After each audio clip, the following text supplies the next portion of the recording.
Master, welcome back again to our channel. Panibagong araw, panibagong kabanata na naman ang pagsumasamayin natin ngayong araw na ito. At kung bago ka sa ating channel, pag-click ang subscribe button and hit the notification bell para updated kayo sa ating mga susunod na videos. So mga Master, bago natin simulan ang ating kabanata ngayong araw na ito, huwag po sana natin skip yung ads mga Master, no, dahil malaking bagay na po yan sa ating munting channel. So simulan na natin kabanata ngayong araw na ito. Let's go!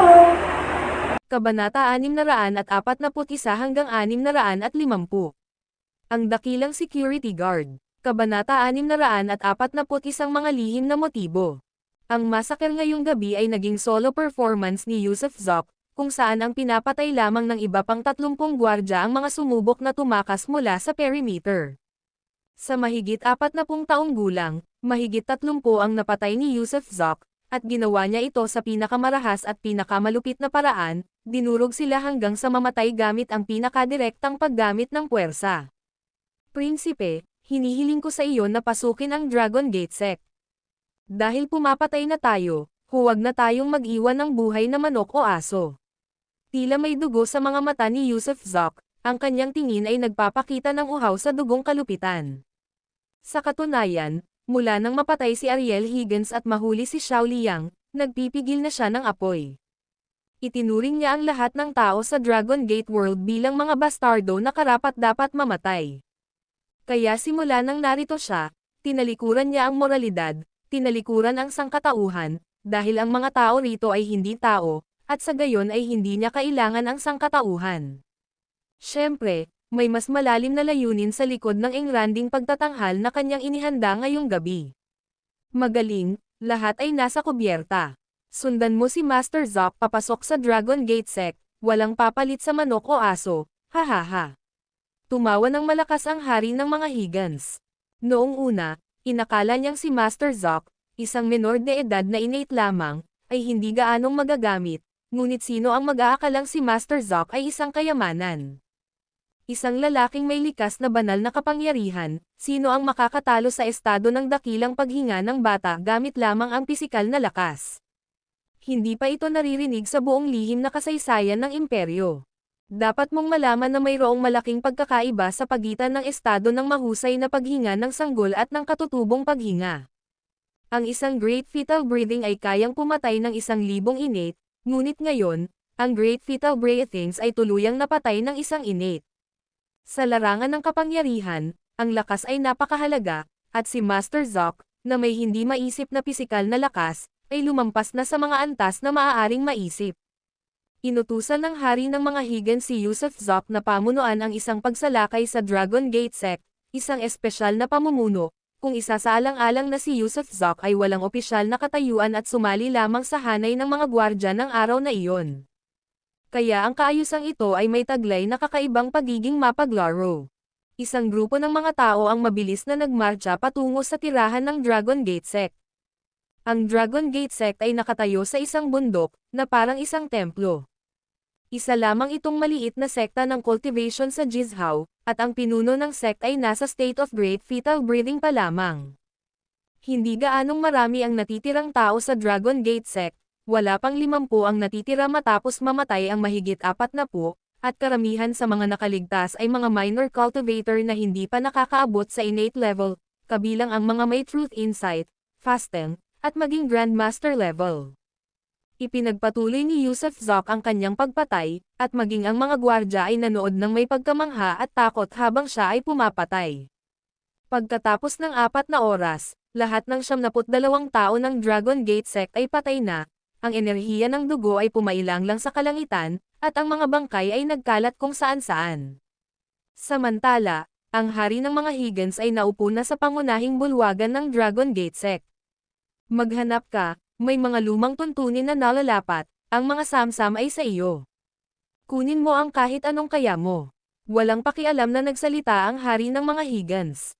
Sa utos ng hari ng mga Higgins, agad na nagmadali si Yusuf Zoc papunta sa likurang bahay, dahil natuklasan niya ang isang lihim na silid doon. Sa loob nito ay may isang nakatagong kompartimento, na naglalaman ng isang kahon, at sa loob ng kaong iyon ay mga elixir. Nakita na niya ito sa telekinesis, kaya hindi siya humingi ng tawad sa pagsasamantala niya habang ibinibigay ng hari ng mga Higgins ang utos. Ganon din ang ginawa ng lahat, malawak ang pagnanakaw. Leia Erickson, ano ang tingin mo sa lalaking ito? Nang wala si Yusuf Zok, casual na tanong ng hari ng mga Higgins. Huminga ng malalim si Leia Erickson at sinabing, siya ay matapang at walang talo, determinado at walang awa sa kanyang mga kilos. Pambihira ang isang innate na kayang pumatay ng mga nasa great fetal breathing state gamit lamang ang kanyang lakas. Gayunpaman, kailangan nating beripikahin ang kanyang background. Hey, basta't wala siyang masamang balak sa akin, balak ko siyang gamitin ng husto, isa siyang talento. Sa wastong pag-aayos, maaari siyang maging isang asset na katumbas ng libu-libong hukbo. Sabi ng hari ng mga Higgins. Isa pa, kahit na may lihim siyang motibo, may mga paraan ako para harapin siya. Nasa palasyo ko pa rin ang dalawa niyang magagandang malaing kanto na asawa. Mukhang isinumite niya ang kanyang katapatan ngayon para ipakita sa atin ang kanyang mga kakayahan, na nagpapahiwatig na gusto niyang lubos na sumama sa atin. Babantayan ko siya. Tumanggaw si Leia Erickson bilang pagsang-ayon. Kumusta ang mga ehersisyo mo? Mahalagang panahon ngayon, kailangan mong gumawa ng mabilis na pag-unlad. Dagdag ng Higgins King. Ang pagtatatag ng pundasyon ay paparating na. Magiging mabilis ito, parang 1,000 milya sa isang araw. Hindi ako magmadali sa ngayon, pero dapat ay makamit ko ang foundation establishment sa loob ng 3 buwan, at ang solidifying peel muli sa loob ng 1 taon, mahinang sabi ni Leia Erickson. Ang disperse power method ay hindi madaling linangin. Nangangailangan ito ng matinding tiyaga. Sige lang. Marahang tumanggo ang hari ng mga Higgins. Si Leia Erickson, ang bantay sa tabi ng hari ng Higgins, ay hindi lamang isang likas na nilalang kundi naglilinang ng isang divine skill na nangangailangan ng pagpapakalat ng kanyang kapangyarihan. Sa kasalukuyan, siya ay nasa panahon ng pagpapakalat ng kanyang kapangyarihan, nagpapagaling lamang. Natagpuan ni Yusuf Zok ang mahabang kahon na naglalaman ng elixir at, nang hindi tinitingnan kung anong uri ng gamot iyon, binalot niya ito sa isang tela at isinakay sa kanyang likod, habang dumadampot din ang isang malaking dakot ng mga dahon ng ginto mula sa lihim na kompartimento. Mga tunay na gold leaves ang mga iyon, yung napakalaking uri, na sobrang bigat. Pagbalik niya sa Grand Hall ng Six Gates, lahat, kasama na ang hari ng mga Higgins, ay tumingin sa kanya ng kakaiba. Nabalitaan kong nahanap mo na raw ang sikretong silid ng Six Harmonies. Paano mo nahanap yan? Tanong ng hari ng mga Higgins nang nakangiti. Ang lolo ko ay isang tulisan at alam na alam niya kung saan matatagpuan ang mga kayamanan. Kaya, sinundan ko na lang ang mga pamamaraan niya, at buti na lang, nakahanap ako ng mga kayamanan. Tinapik ni Yusuf ang nakaumbok na parsela sa kanyang likod. Kung gayon, hawakan mo lang iyan. Sa pagbabalik natin, lahat ay makakatanggap ng karagdagang mga gantimpala. Aalis tayo patungong lungsod mamayang gabi, sabi ng hari ng mga Higgins, na ayaw nang magtagal pa.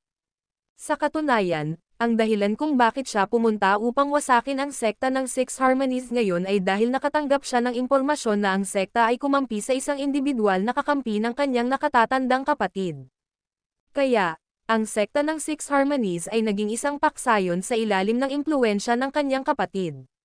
Nandito siya para ipakita ang lakas niya sa kuya niya. Mabilis na bumaba ng bundok ang grupo at mabilis na nagbisikleta, at sa wakas ay narating ang lungsod ng Jizhao bago magbukang liwayway. Pagkabalik sa Royal Palace, agad na nagtakbuhan ang lahat, kasama na si Leia Erickson na nawala rin ng walang bakas. Si Yusuf ay tinawag ng mag-isa ng hari ng mga Higgins sa mga madla. Lubos akong nasiyahan sa iyong pagganap kahapon, ngunit maaari mo bang sabihin sa akin kung paano mo nalinang ang gayong lakas? Malinaw na ikaw ay likas, ngunit paano ka nagtataglay ng ganito kalakas na kapangyarihan? Labis na mausisa ang Haring Higgins at sa unang pagkakataon ay naupo kasama si Yusuf, sinenyasan itong uminom ng tsaa. Sa totoo lang, prinsipe, likas sa iyo ang lakas na ito.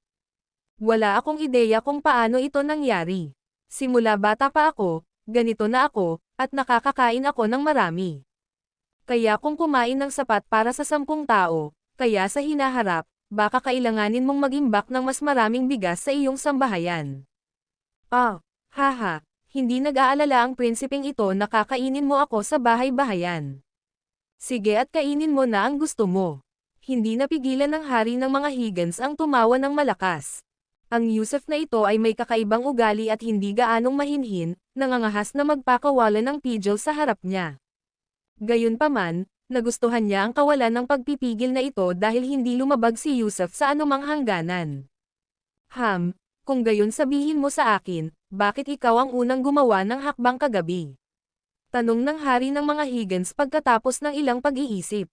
Malinaw na ang prinsipe ay may balak mang-away at pumatay ng tao. Hindi naman ako tanga, kaya bakit ako magsasayang ng salita?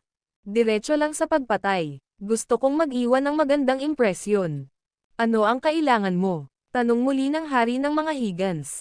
Mayroon akong kahilingan. Tumanggaw si Yusuf. Tama iyan. Kung saan may merito, may gantimpala. Malinaw sa akin ang mga gantimpala at parusa. Sabihin mo lang kung ano ang gusto mo. Una, gusto kong sumailalim sa foundation establishment, kaya kailangan ko ang foundation establishment elixir. Mayroon akong elixir, pero ang foundation establishment ay hindi lamang nakasalalay sa isang elixir, mahalaga rin ang personal na kaliwanagan, kaya hindi ko magagarantiya na makakamit mo ang foundation establishment dahil lang sa ibinigay ko sa iyo ang elixir. Kung gayon, nais kong pasalamatan ang prinsipe ng maaga. Yumuko si Yusuf habang nakahawak ang kamao. Ano pa ba? May iba ka pa bang gustong gawin? Gusto ko ng mga elixir na magbibigay daan sa dalawa kong asawa na maglinang. Gusto ko rin silang makapagsaka. Kaya kakailanganin ko ang suporta ng prinsipe. Siyempre, akin na ang mga bagay-bagay mo simula ngayon. Maaaring hindi ako magaling sa ibang bagay, pero mayroon akong sapat na lakas. Kung may ibang sitwasyon man na katulad ng kahapon, ako pa rin ang nasa unahan. Matapos ang ilang pag-iisip, sumagot ang hari ng mga Higgins, mayroon nga akong mga cultivation elixir. Gayunpaman, ang paglilinang ay nakasalalay din sa kakayahan ng isang individual, at hindi lahat ay may kakayahang maglinang. Kahit may elixir, kung hindi mabuksan ng isang tao ang kanyang pandama, siya ay natigil sa unang hakbang. Maraming tao ang nabibigong lumampas dito. Kaya, maaari kong ibigay ang mga cultivation elixir para sa inyong mga binibini, ngunit nasa kanila kung mabubuksan nila ang kanilang pandama. Ang video na ito ay edited by Herban Storytelling. Kabanata 642 Pagtatatag ng Pundasyon. Tahimik ang maharlikang palasyo ng hari ng mga Higgins sa gabi, sina Ruth Wilcox at Ember Vance ay maagang natulog, ang isa ay nakatira sa silid sa silangan at ang isa naman ay sa kanluran, habang si Yusuf Zoc ay nasa pangunahing silid. Samantala, si Yusuf Zoc ay nakaupo nang nakakross ang mga paa sa kanyang kama, paulit-ulit na binabasa ang Chi Gathering verse. Ilang sandali lang ang nakalipas, nakainom siya ng foundation pill. Ang foundation pill ay isang napakahalagang supreme pill dahil sa paningin ng mga cultivator, ang isang tao ay maituturing lamang na isang tunay na practitioner pagkatapos maitatag ang kanilang pundasyon. Ang mga hindi nakapagtatag nito ay hindi kailanman makakamit ang kadakilaan sa kanilang buhay. Ang pagtatatag ng pundasyon ang pundasyon ng paglilinang, habang mas matibay ang pundasyon, mas titibay ang antas ng paglilinang ng isang tao sa hinaharap. Ang pagtatatag ng pundasyon ay ang unang hakbang din patungo sa pagpasok sa maalamat na landas ng immortalidad. Hinahanap ng mga tagapagsakatuparan ng Dragon Gate World ang landas ng mga Diyos. Walang mabibaylang foundation pills sa merkado. Hindi lamang mahirap ihanda ang mga ito, kundi nangangailangan din ang mga ito ng maraming makalangit na materyales at makalupang kayamanan. Ginantimpalaan ng hari ng mga Higgins si Yusuf Zoc ng isa lamang ganoong tableta, na ipinaalam sa kanya na kung maitatag niya ang kanyang pundasyon ay nakasalalay sa kanyang personal na kapalaran sa cultivation, dahil hindi lahat ng gagamit ng foundation pill ay maaaring magtagumpay. Mabuti na lang at makalipas ang 2 oras, isang pagyanig ang nagmula sa dantian chi ni Yusuf Zoc, na sinundan ng pagbabago ng dantian bilang simbolo ng yin-yang taiji. Ang paghihiwalay ng yin at yang sa loob ng dantian ay nagpapahiwatig ng isang matagumpay na pagtatatag ng pundasyon, dahil ang lahat ng bagay sa mundo ay nahahati sa pagitan ng yin at yang. Ang nakahiwalay na yang ay hindi maaaring lumago, ni ang nag-iisang yin ay hindi rin maaaring umunlad. Dahil ang dantian ang kumakatawan sa yin at yang, may pagpapatuloy ng isang tao ang kanilang pagsasanay sa paglilinang, na siyang nagpapatunay sa tagumpay ng pagkakatatag ng pundasyon. Ang mga enerhiya ng yin at yang ay nagmumula sa katawan ni Yusuf Zok, paikot-ikot sa kaliwat kanan, parang isang manifestasyon ng sigla at buhay, isang kamangha-manghang sensasyon. Kasabay nito, ang pakiramdam ng paglaki at ang halos pagsabog sa loob ng kanyang katawan ay tuluyang hamupa. Sa katunayan, sa panahong ito, ang mga blood beads sa kanyang isipan ay pabago bagong kumikislap, minsan ay mabilis na kumukurap kaya hindi niya ito makontrol. Ang pabago bagong pagpintig na ito ay hudyat ng pagsisimula ng isang pagsabog. Kung wala ang angkop na antas ng cultivation, ang patuloy na pag-trigger ng blood beads ay magiging hindi matiis para sa kanyang katawan. Pagtatatag ng pundasyon. Matapos gamitin ni Yusuf Zok ang kanyang enerhiya sa loob ng ilang siklo, biglang bumuga ng hangin. Dalawa ang dahilan kung bakit niya sinundan ang hari ng mga Higgins. Una, nag-aalala siya para sa kaligtasan ng dalawang babae, dahil hindi ligtas para sa kanila ang gumala sa publiko, dahil wala siyang pamilya sa mundong ito, napakahirap din silang gabayan ng walang patutunguhan. Ang pangalawang dahilan ay balak niyang gamitin ang lakas ng hari ng mga Higgins upang palakasin ang kanyang sarili at ang dalawang ginang. Kahit man lang sa panandaliang panahon, ang pananatili kasama ang hari ng mga Higgins ang walang dod ang pinakamagandang desisyon. Bukod pa rito, limitado pa rin ang kanilang pag-unawa sa mundong ito. Ilan ang mga sekta, kung saan naninirahan ang mga makapangyarihang tao, anong mga patakaran at pamantayan ang umiiral, lahat ng ito ay mga bagay na kailangan niyang unti-unting maunawaan at maunawaan. Kapag lubos na niyang naunawaan ang lahat, saka lamang siya makakarating sa susunod na yugto. Matapos matagumpay na may tayo ang kanyang pundasyon, tumalon si Yusuf Zok mula sa kama at naglakad palabas ng patio, binuksan ang gate. Mga katulong, kahit hating gabi na, nakatayo pa rin siya sa gate at malakas na nanawagan ng pagdalo. Paparating, paparating, nakita na ng mapagpakumbabang ito ang Panginoon. Isang alipin na nakadamit lamang ng simpleng damit ang patakbong lumapit, ang mukha ay pagod na pagod sa antok. Mainit na tubig, gusto ko ng tubig pampaligo, ayusin mo na agad. Malakas na utos ni Yusuf Zok. Oo, oo, oo. Paulit-ulit na pagsang-ayon ng katulong at saka tumakbo palayo, hindi alam ni Yusuf Zok kung nagmumura ba ito sa puso. Ngayon, matapos tanggapin ng hari ng mga Higgins, ang katayuan ni Yusuf Zok ay itinaas bilang isang tagapayo ng palasyo ng hari at ang kaliwang bantay ng palasyo. Bilang isang tagapayo, maaari niyang talakayin ang mga bagay-bagay sa prinsipe at humawak ng napakataas na katayuan, habang bilang kaliwang gwardya, siya ang namamahala sa lahat ng gwardya ng palasyo. Mayroong 3,000 ordinaryong gwardya sa palasyo ng hari, at siya ay kabilang sa nangungunang 3. Sa makatuwid, may awtoridad siyang pamunuan ang sinuman sa 3,000 gwardya. Siyempre, ang mga ordinaryong gwardya lamang ang maaari niyang pamunuan, hindi ang mga iginagalang na panauhin na nasa loob ng palasyo. Gayunpaman, binigyan siya ng hari ng mga Higgins ng malaking kapangyarihan, na inatasan siya ng ilang mga katulong, at iba pa, upang maglingkod sa kanya at sa dalawang ginang ng walang tigil. Anong nangyayari? Anong nangyayari? Nagising sina Ruth Wilcox at Amber Vance dahil sa ingay, at ang dalawang babae, na nakadamit ng kanilang mga roba, ay nakatayo sa may pintuan. Lumingon si Yusuf Zok at ngumiti. Nagising ba kita? Katatapos ko lang mag-practice at pinagpawisan ako ng husto, hindi ako komportable, kaya inutusan ko ang mga katulong na maghanda ng tubig pampaligo. Nag-iingay ka ba para sa tubig pampaligo sa kalagitnaan ng gabi? Reklamo ni Amber Vance na may mapanuyang ngiti. Ganito ang mga bagay-bagay dito.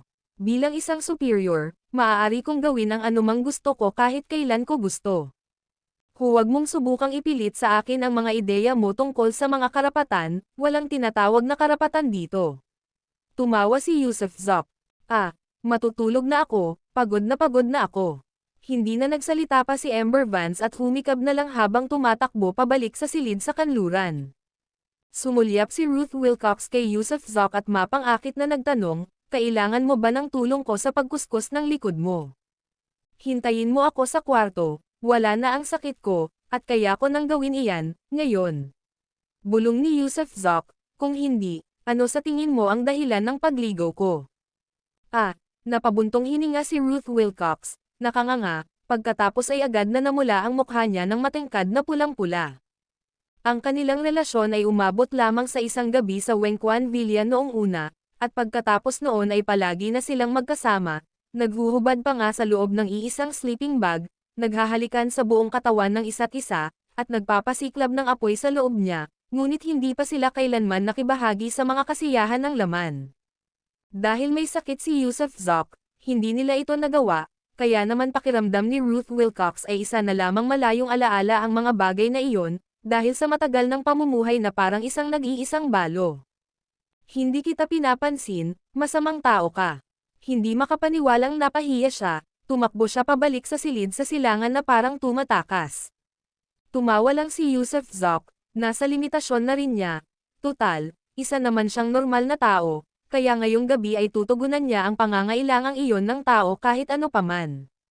Dalawang katulong ang may dalang malaking bathtub papunta sa pangunahing silid, kasunod ang 7 o 8 pang iba, na bawat isa ay may laman na mainit o malamig na tubig. Mabilis nilang inayos ang temperatura at inihanda ang mga kakailanganin sa paliligo. Pinaalis sila ni Yusuf Zoc at diretsong tumalon sa bathtub para maghugas ng katawan. Walang sabon o shower gel dito, pero mayroon silang uri ng natural na mabangong prutas. Kapag hiniwa at ipinahid na sa katawan, hindi lamang nito natatanggal ang dumi kundi nag-iiwan din ito ng mabangong amoy sa balat at sinasabing napakabuti para sa balat. Isang kakaibang mundo na may iba't ibang paraan ng pamumuhay. Wala pang 15 minuto, si Yusuf Zoc, pagkatapos patayin ang mga ilaw, ay biglang pumasok sa silid ni Ruth Wilcox na parang hangin. Hindi pa nga niya nilolock ang pinto, hinihintay lang niya ito. Marahil ito ay tunay na pananabik o ang pangangailangan para sa kanyang malalakas na bisig upang bigyan siya ng pampalakas ng loob at paniniwala. Pagkahiga ni Yusuf Zoc sa kama, mahigpit na niyakap niya ito. Ito ay isang gabing puno ng init ng tagsibol sa ilang mga pag-ikot. Pagsikat ng araw kinabukasan, sa halip na makaramdam ng pagod, si Yusuf Zoc ay nakaramdam ng ginhawa at sigla. Pero nang makita niya si Amber Vance, napansin niya ang malapande nitong mga mata, maitim na bilog sa katawan, at lahat ng iyon. 3 lang ang kwarto sa kabuuan, magkakadugtong, walang mga pader na ladrilyo sa pagitan, at tahimik ang gabi. Paano siya makakatulog kung may mga ingay at hingal na hingal mula sa silid sa silangan? Wala siyang ibang ginawa kundi ang tumitig ng masama kay Yusuf Zoc bago galit na umupo para kumain.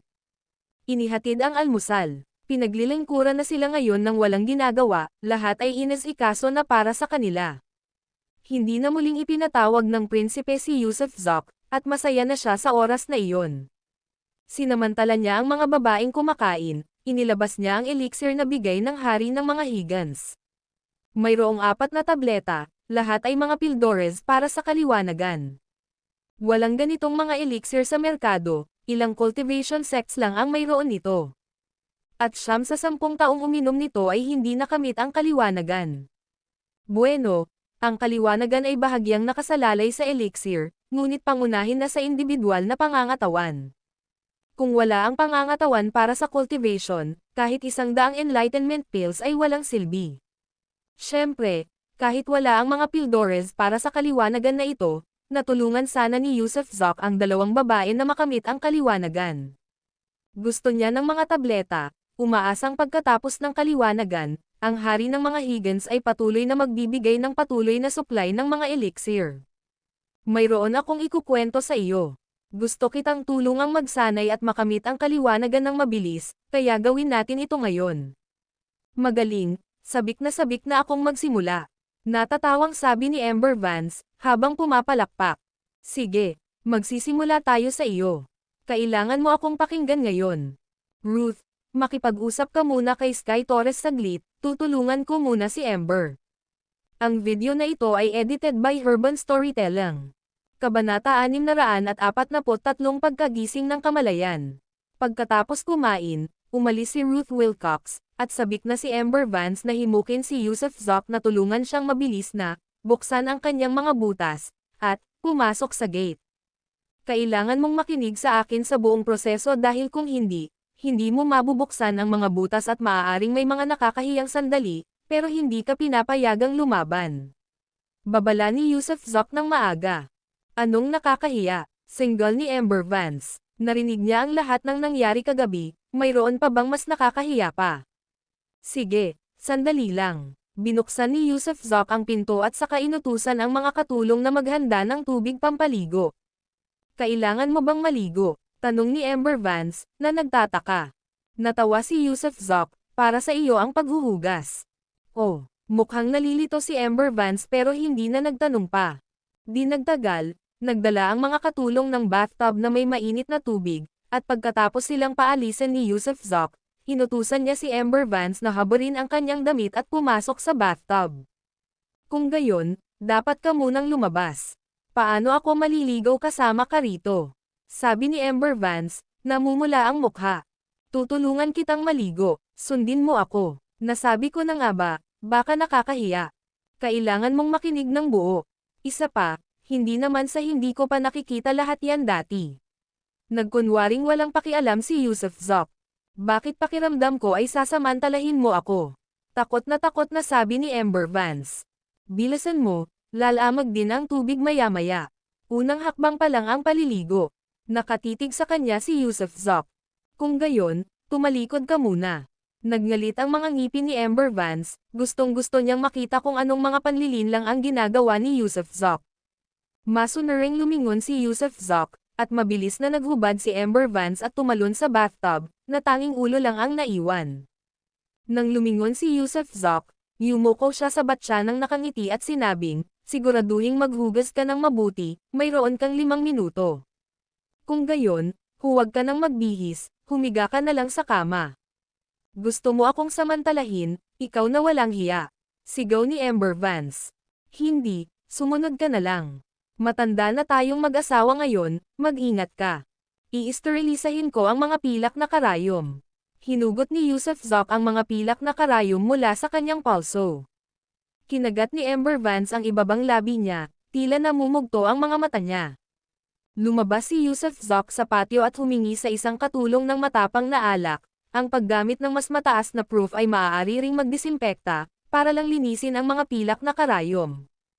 Habang ini-sterilisa ni Yusuf Zoc ang mga pilak na karayom sa labas, mabilis na naligo si Amber Vance at saka tumakbong hubot-hubad papunta sa kama, tinatakpan ang kanyang katawan ng kumot. Namula ng husto ang mukha niya sa kahihiyan. Sigurado bang walang plano ang tampalasan na iyon? Pero hindi pa siya handa noon. Kahit naging malapit na sila ni Adam dati, wala pa rin siyang maalala, di ba? Kaya ba talagang maging ganito kaga? Kumabog ng malakas ang maliit niyang puso. Bagamat determinado na siyang maging asawa nito nang magdesisyon siyang isama ito sa mundong ito, hindi niya inaasahan na darating ng ganito kabilis ang araw. At saka naroon pa kagabi. Napakaingay nila ni Ruth Wilcox, kaya't lumangit-ngit ang kama buong gabi, at kinabukasan ay lumabas si Ruth na nagniningning sa sigla. Kung kailangan kong mamatay, hayaan mo, isang mabilis na hiwa kung ilalabas ko ang leeg ko, ganoon din kung umatras ako. Napahawak si Amber Vance sa kumot, habang nagngangalit ang mga ngipin. Hindi naman siya masyadong lumalaban kay Yusuf Zoc dahil naging babae na niya ito dati at magiging ganito ulit. Pagbalik ni Yusuf Zoc sa pangunahing silid, nakita niya si Amber Vance na nakahiga sa kama habang nakapikit, mahigpit na nakabalot sa kanya ang kumot, tila walang pakialam sa init ng tag-araw. Naupo si Yusuf Zoc sa yulunan ng kama, saka inabot ang kamay para marahang hawakan ang mukha ni Amber Vance, sabay bulong, naaalala ko, ilang taon na ang nakalipas, isang araw niyaya mo ako para sa hapunan sa bahay mo, tapos tinutukan mo ako ng baril sa ulo at sinabihan akong maghubad, at nagsuot ka pa ng uniforme ng pulis, na tinatawag itong role-play temptation. Amber, ang cute-cute mo talaga sa puso ko, hindi kita sinukuan, ni hindi kita nakalimutan. Huwag kang mag-alala, aalagaan kita ng mabuti habang buhay. Siyempre, hindi naman tungkol sa pagkakahiga natin ngayon sa kama. Tungkol ito sa pagbubukas ng mga butas. Ang acupuncture ay nangangailangan ng ilang bahagi na ilantad, na maaaring medyo nakakahiya, ngunit dahil matagal na tayong magkapareha, huwag kayong kabahan. Mula ngayon, Tahimik na bigkasan mo na lang ang inner chi chant at huwag ka nang mag-isip ng iba pa. Hindi ka pupunta. Kasama ko. Biglang nagmulat ng mga mata si Amber Vance at nagtanong. Gusto ko man, may mas mahahalagang bagay tayong aasikasuhin ngayon. Ako na, bahala dyan sa'yo mamayang gabi. Tumawa ng malakas si Yusuf Zok. Tanga, bigla na lang nasabi ni Amber Vance. Nang marinig ang salitang, tampalasan, nang inig ang katawan ni Yusuf Zok, at sandaling natigilan si Amber Vance, na para bang maraming beses na niya itong nasabi dati. Ako ang magiging hamak mong tao magpakailanman, pahayag ni Yusuf Zok, sabay halik sa kanya. Namula si Amber Vance at ipinikit ang kanyang mga mata. Dahan-daang itinaas ni Yusuf Zok ang kumot, habang ang kanyang katawan ay nanigas, ang kanyang mga kilay ay nanginginig ng hindi mapigilan, ngunit hindi niya ito nilalabanan o pinigilan, hinayaan siyang humanga sa kanya ni Yusuf Zok. Magsisimula na ako ngayon. Sa kabila ng pagiging gising buong gabi, ang pagkakita sa kaakit-akit na anyo ni Amber Vance ay nagpasiklab pa rin ng matinding apoy sa kalooban ni Yusuf Zok, na pilit niyang pinigilan bago mabilis na magsagawa ng acupuncture. Napakabilis ng paggalaw ng mga kamay niya, napakabilis na hindi na nakaramdam ng sakit si Amber Vance bago pa man may pasok ang mga pilak na karayom sa katawan niya. Ibuka mo ang mga binti mo, iangat mo, oo, ganyan lang, minamanipula ni Yusuf Zok ang katawan niya, at nanlaki ang mga mata ni Amber Vance, namumula ang mukha niya sa kahihiyan. Huwag mo akong tingnan, tahimik mong bigkasan ang inner Chi-verse, matatapos din yan. Dahan-daang ipinitik ni Yusuf Zok ang mga pilak na karayom, at ipinapasok ang mga hibla ng inner chi sa kanya kasama ang mga karayom. Nagngingit-ngit si Amber Vance, nag-focus sa kahit ano maliban sa sitwasyon, at tahimik na nagsimulang bigkasan ang inner chi-verse gaya ng itinuro ni Yusuf Zok. Pagkalipas ng halos isang oras, sinimulang tanggalin ni Yusuf Zok ang mga karayom, at nang akmang huhugutin na niya ang huling karayom, biglang umungol ng malakas ang tiyan ni Amber Vance, na sinundan ng hindi mapigil ang paglabas ng kabag. Isang napakabahong gas. Mahigit 100 tao na ang natulungan ni Yusuf Zok na makamit ang kanilang tagumpay sa panahon ng kaliwanagan, kaya ang isa pang tagumpay ay nangangahulugan na ang paglabas ni Amber Vance ng gas ay ebidensya na matagumpay niyang nakamit ang kaliwanagan at opisyal na siyang nakapasok sa hangganan. Napaawang ang bibig ni Amber Vance sa gulat, dahil hindi niya inaasahan na mawawalan siya ng kontrol sa sarili ng ganoon, halos himatayan na siya sa amoy. Mabuti na lang at hindi siya biniro ni Yusuf Zok tungkol dito, sa halip, binuhat siya nito sa baywang habang kusang loob naman siyang pumulupot sa leeg nito. Linisin ka na natin, medyo na aksidente ka lang. Pilyong humajejek si Yusuf Zok, dahil habang isinasagawa ang acupuncture, malamang na naigalaw si Amber Vance, dahilan para medyo maging hindi siya disente sa ibaba. Kinagat ni Amber Vance ng malakas ang balikat ni Yusuf Zok at mahinang sinuntok gamit ang kanyang mga kamao, habang sumisigaw ng tampalasan. Personal siyang nilinis ni Yusuf Zok, at pagkatapos ay inihiga siya sa kama, saka binigyan ng enlightenment pill. Sa katunayan, ang enlightenment pill ay katulad ng Chi condensing pill, at ngayong nakapasok na si Amber Vance sa threshold, naramdaman niya na kung iinuman niya ang enlightenment pill, dapat ay makakarating siya sa Grandmaster Realm. Maayos ang takbo ng proseso, gaya ng inaasahan niya, nang malunok ang elixir at patuloy na damaloy ang inner Chi-verse, kumulo at lumaki ng malakas ang mga meridian sa buong katawan ni Amber Vance. Ito ay isang bagay na hindi kayang makamit ng iba dahil sa tulong ng mga pilak na karayom upang i-channel ang Chi, ang kapangyarihan ng medisina ay nagpasigla sa mabilis na pag-unlad ng kanyang cultivation level. Pagkalipas ng kalahating oras, natuklasan ni Yusuf Zok na ang antas ng cultivation ni Amber Vance ay umabot na sa isang Grandmaster, ngunit upang mapatibay ang kanyang katayuan, ipinagpatuloy niya itong pakainin ng isa pang enlightenment pill. Matapos matuno at masipsip ang lahat ng kapangyarihang panggamot, ang cultivation ni Amber Vance ay tumigas sa Grandmaster Realm. Tapos na, ituloy na natin, ngayon ay bubuksan natin ang iyong chisi at dantian. Pagkatapos ay ibinalik ni Yusuf Zok ang kanyang daliri sa bibig niya. Kuwit. Pagbalik ni Ruth Wilcox ng tanghali, nadatnan niya si Amber Vance na naglalaro na kasama si Yusuf Zok sa looban. Bukod dito, parang gumaan ang pakiramdam ni Amber Vance, ang kanyang lakas at bilis ay lubos na tumindi, at nararamdaman pa niya ang chi sa loob ng kanyang katawan, na lumilikha ng bug zone ng hangin sa bawat suntok na ibinabato niya. Mula ngayon, magsasanay ka na sa paggamit ng espada, mga teknik sa kamao, o mga kasanayan sa paggamit ng kutsilyo at latigo, bukod sa iba pa. Kung ang panloob na lakas ang pundasyon ng iyong pagsasanay, ang mga martial arts na ito ay magiging mas madaling matutunan at ang iyong kapangyarihan ay lubos na tataas. Kaya, napakalakas ko na ba ngayon? Mayabang na tanong ni Ember Vance. Marahil ay naroon ka na sa aming pinanggalingan, ngunit dito, natatakot ako na hindi mo matatalo ang kahit isang gwardya mula sa palasyo ng hari, dahil karamihan sa mga gwardya ng palasyo ay nakaabot na sa kaharian ng pag-aayuno, na isang antas na mas mataas kaysa sa iyo. Siyempre, tutulungan kitang umasenso sa lalong madaling panahon.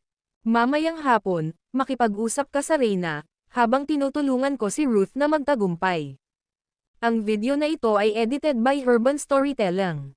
Kabanata 644 na palaka sa isang balon.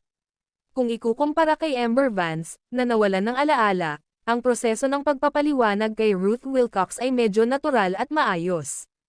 Sa parehong paraan, narating ni Ruth Wilcox ang kaharian ng paghahanap ng katotohanan. Pagsapit ng gabi, palihim na pumasok si Yusuf Zok sa silid sa kanluran, kung saan lumangit-ngit ang kama buong gabi. Nakaramdam si Yusuf Zok ng tagumpay at kasiyahan, dahil simula nang ipanganak siya sa mundong ito, nagbago ang mentalidad ng dalawang babae. Hindi na sila naging pasibo, bagkus ay tinanggap na nila ang katotohanan na silang tatlo ay magkakaugnay. Sa ikatlong araw, nang makita ng hari ng mga higan si Yusuf Zok, siya ay namangha, dahil itinatag ni Yusuf Zok ang kanyang pundasyon, at ito ay isang napakatatag na pundasyon. Gayunpaman, nang banggitin ni Yusuf Zok na matagumpay na nabuksan ng kanyang dalawang asawa ang kanilang karunungan at narating ang postnatal realm, mas lalong hindi makapaniwala ang hari. Dito, maging ito man ay kaalaman sa katotohanan o pag-aayuno, lahat ng ito ay tinatawag na kaharian pagkatapos ng pagsilang. Ang katotohanang pananaw ay ang gitnang panahon ng yugto pagkatapos manganak, at ang pag-aayuno naman ang huling panahon. Matapos maperpekto ang postnatal realm, mararating ng isang tao ang innate realm sa isang iglap. Pagkatapos lamang marating ang innate realm, saka lamang magkakaroon ng pag-asa ang isang tao na maitatag ang pundasyon at makatahak sa landas ng cultivation. Nakakausyoso, napakauusisa, mabuti na lang. Pumalakpak ang hari ng mga higans at pumuri. May isa pa akong hihilinging pabor sa inyong kamahalan. Sabi ni Yusuf Zok habang nakakuyom ang mga kamay at nakangiti, pareho ng aking mga asawa ang gustong magsanay ng mga nakahihigit na Dharma Gates, at wala ako ni isa, kaya umaasa ako na maipagkalob sa amin ng inyong kamahalan ang ilang sikretong manual. Haha, ang haring ito ang tina-target mo, pero pagdating sa mga nakatagong kayamanan, ang mga sikretong imbakan ng Imperyong Saint Dragon ay walang kapantay sa mundo, sabi ng hari ng Higgins ng may Hajijek. Malakas ang loob ni Yusuf Zok na humingi ng ganito at ganyan sa kanya, na nagustuhan naman niya dahil mabuti naman na may nangangailangan. Alam kong may magagandang bagay ang kamahalan. Gustong magsanay ni Ruth sa paggamit ng espada, at gusto naman ni Ember na magsanay sa paggamit ng kutsilyo.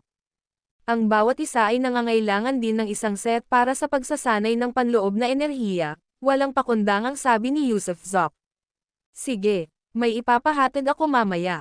Gayunpaman, ihanda ang iyong sarili sa susunod na 2 araw, dahil maaaring pupunta tayo sa kabisera. Matigas na sabi ng hari ng mga Higgins, habang nakatingin kay Yusuf Zok. Kapag pumasok tayo sa kabisera, 2 bodyguard lang ang maisasama ko, at gusto kitang isama. Bakit 2 lang ang gwardya? Nagulat si Yusuf Zok. Kung 2 bantay lamang ang isasama, ang prinsipe ay malalagay sa panganib. Ito ay isang tuntuning itinakda ng ating mga ninuno. Kapag umakyat sa langit ang emperador, lahat ng prinsipe mula sa labas ay dapat pumasok sa kabisera upang magbigay pugay. Bukod sa 2 attendant, wala nang iba pang maaaring isama. Noong una, wala akong planong kunin ka, pero ngayon na itatag mo na ang iyong pundasyon. Kaya, kwalipikado kang samahan ako. At yung isa pang tao. Mausisang tanong ni Yusuf Zok. Leia Erickson, walang ekspresyong sabi ng hari ng mga Higgins. Leia Erickson. Hindi ba't nasa innate stage pa lang siya? Kakatwang sabi ni Yusuf Zok. Huwag kang humusga batay sa panlabas na anyo, haha, kahit na nasa likas na yugto pa lang siya, maaaring hindi ikaw ang kapareha niya. Naiintindihan ko, ay lalaan ko ang aking buhay sa pagprotekta sa kaligtasan ng kamahalan. Tumayo si Yusuf Zok at sinabing nakakuyom ang mga kamay. Mabuti, maaari ka nang umalis. Humakbang ng ilang hakbang si Yusuf Zok, saka lumingon na parang may naalala at sinabing, Kamahalan, gusto ko ring maghanap ng mga librong babasahin, hindi lang mga sikretong manual, kundi pati na rin ang ilang hindi opisyal na kasaysayan at iba't ibang talakayan. Maganda ang pagbabasa, may maghahatid sa kanila kasama ang iba mamaya, tumanggo ang hari ng mga Higgins. Pagbalik ni Yusuf Zok sa maliit na patio, may mga katulong na may dalang mga tambak ng libro sa loob. Sa mga iyon, 2 aklat ang nakabalot sa seda na kulay apricot dilaw, na malinaw na may malaking halaga. Isang katiwala mula sa palasyo ng hari ang nagbanggit din ng tungkol sa pagkakaloob ng prinsipe ng mga aklat, na tinanggap ni Ruth Wilcox at Amber Vance. Maraming salamat, katiwala, biglang nagsalita si Yusuf Zok mula sa likuran. Walang anuman, si Sir Yusuf ay nasa mabuting kalooban. Paulit-ulit na yumuyuko ang katiwala kay Yusuf Zok, na ngayon ay paborito sa palasyo. May bulong-bulungan na maaari raw siyang magsalita ng malaya at masaya sa harap ng prinsipe, at hindi man lang ito nagagalit sa prinsipe.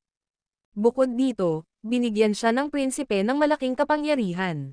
Hindi malinaw kung paano biglang nakuha ng lalaking ito ang pabor ng prinsipe. Bukod pa rito, ang mga asawa ng prinsesa at Sir Yusuf ay matalik na magkaibigan, madalas na nagbubulungan na parang magkapatid sa kanilang boudoir, hindi katulad ng relasyon ng amo at katulong, kundi mas parang magkaibigan. Sina Ruth Wilcox at Amber Vance ay may dalang lihim na manual para basahin, habang si Yusuf Zok ay pumili ng ilang libro mula sa mga tambak at inilagay ang mga ito sa tabi ng kanyang kama. Kung gusto mong maunawaan ang mundong ito, ang pagbabasa ang pinakamahusay na landas. Binuksan ni Yusuf Zok ang isang aklat na pinamagatang Flowery Inquiry Record, nakahawig ng isang nobela ngunit iniharap sa isang semi-dokumentaryong estilo ng pagsasalaysay. Inilarawan nito ang mga kaugalian at heograpiya ng mainland, ang mga lihim ng maharlikang pamilya, ang mga tunggalian sa pagitan ng mga sektang militar, at isang buod ng paglilinang ng martial arts. Sa katunayan, ang mainland ay tinawag na Saint Dragon Continent, at ang Saint Dragon Empire ang naging soberanong pamamahala dito ng mahigit 5,000 taon. Ang kasalukuyang panahon ay pinangalan ng Jianyuan, at ito ang ika-5 taon ng Jianyuan, ibig sabihin ay ang emperador na ito, ang emperador ng Jianyuan, ay 5 taon nang nakaupo sa trono. 5 taon na lang sa trono at malapit na siyang mamatay. Umiling si Yusuf Zok, iniisip na napakaikli lang ng buhay ng emperador.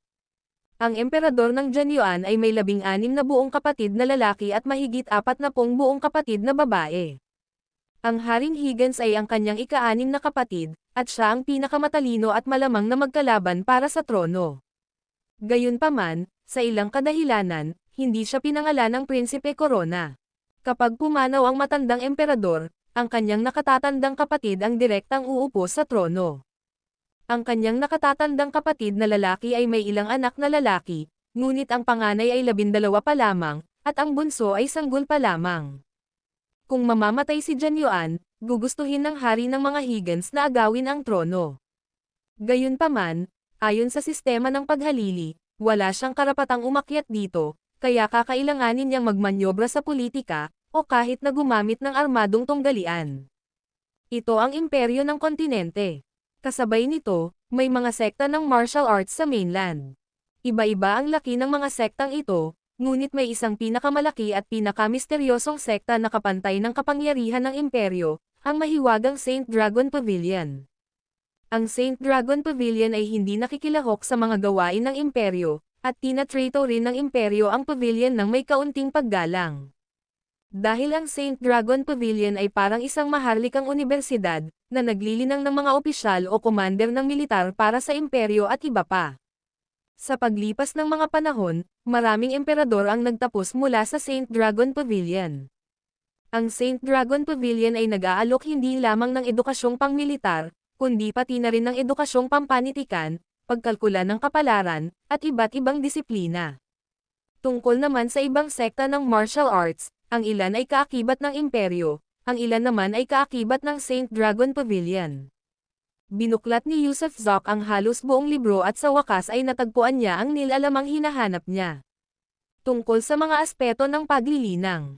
Ang mga ordinaryong martial artist ay nahahati sa postnatal realm at innate realm. Ang mga sumulong mula postnatal patungong innate ay itinuturing na malakas sa mga martial artist.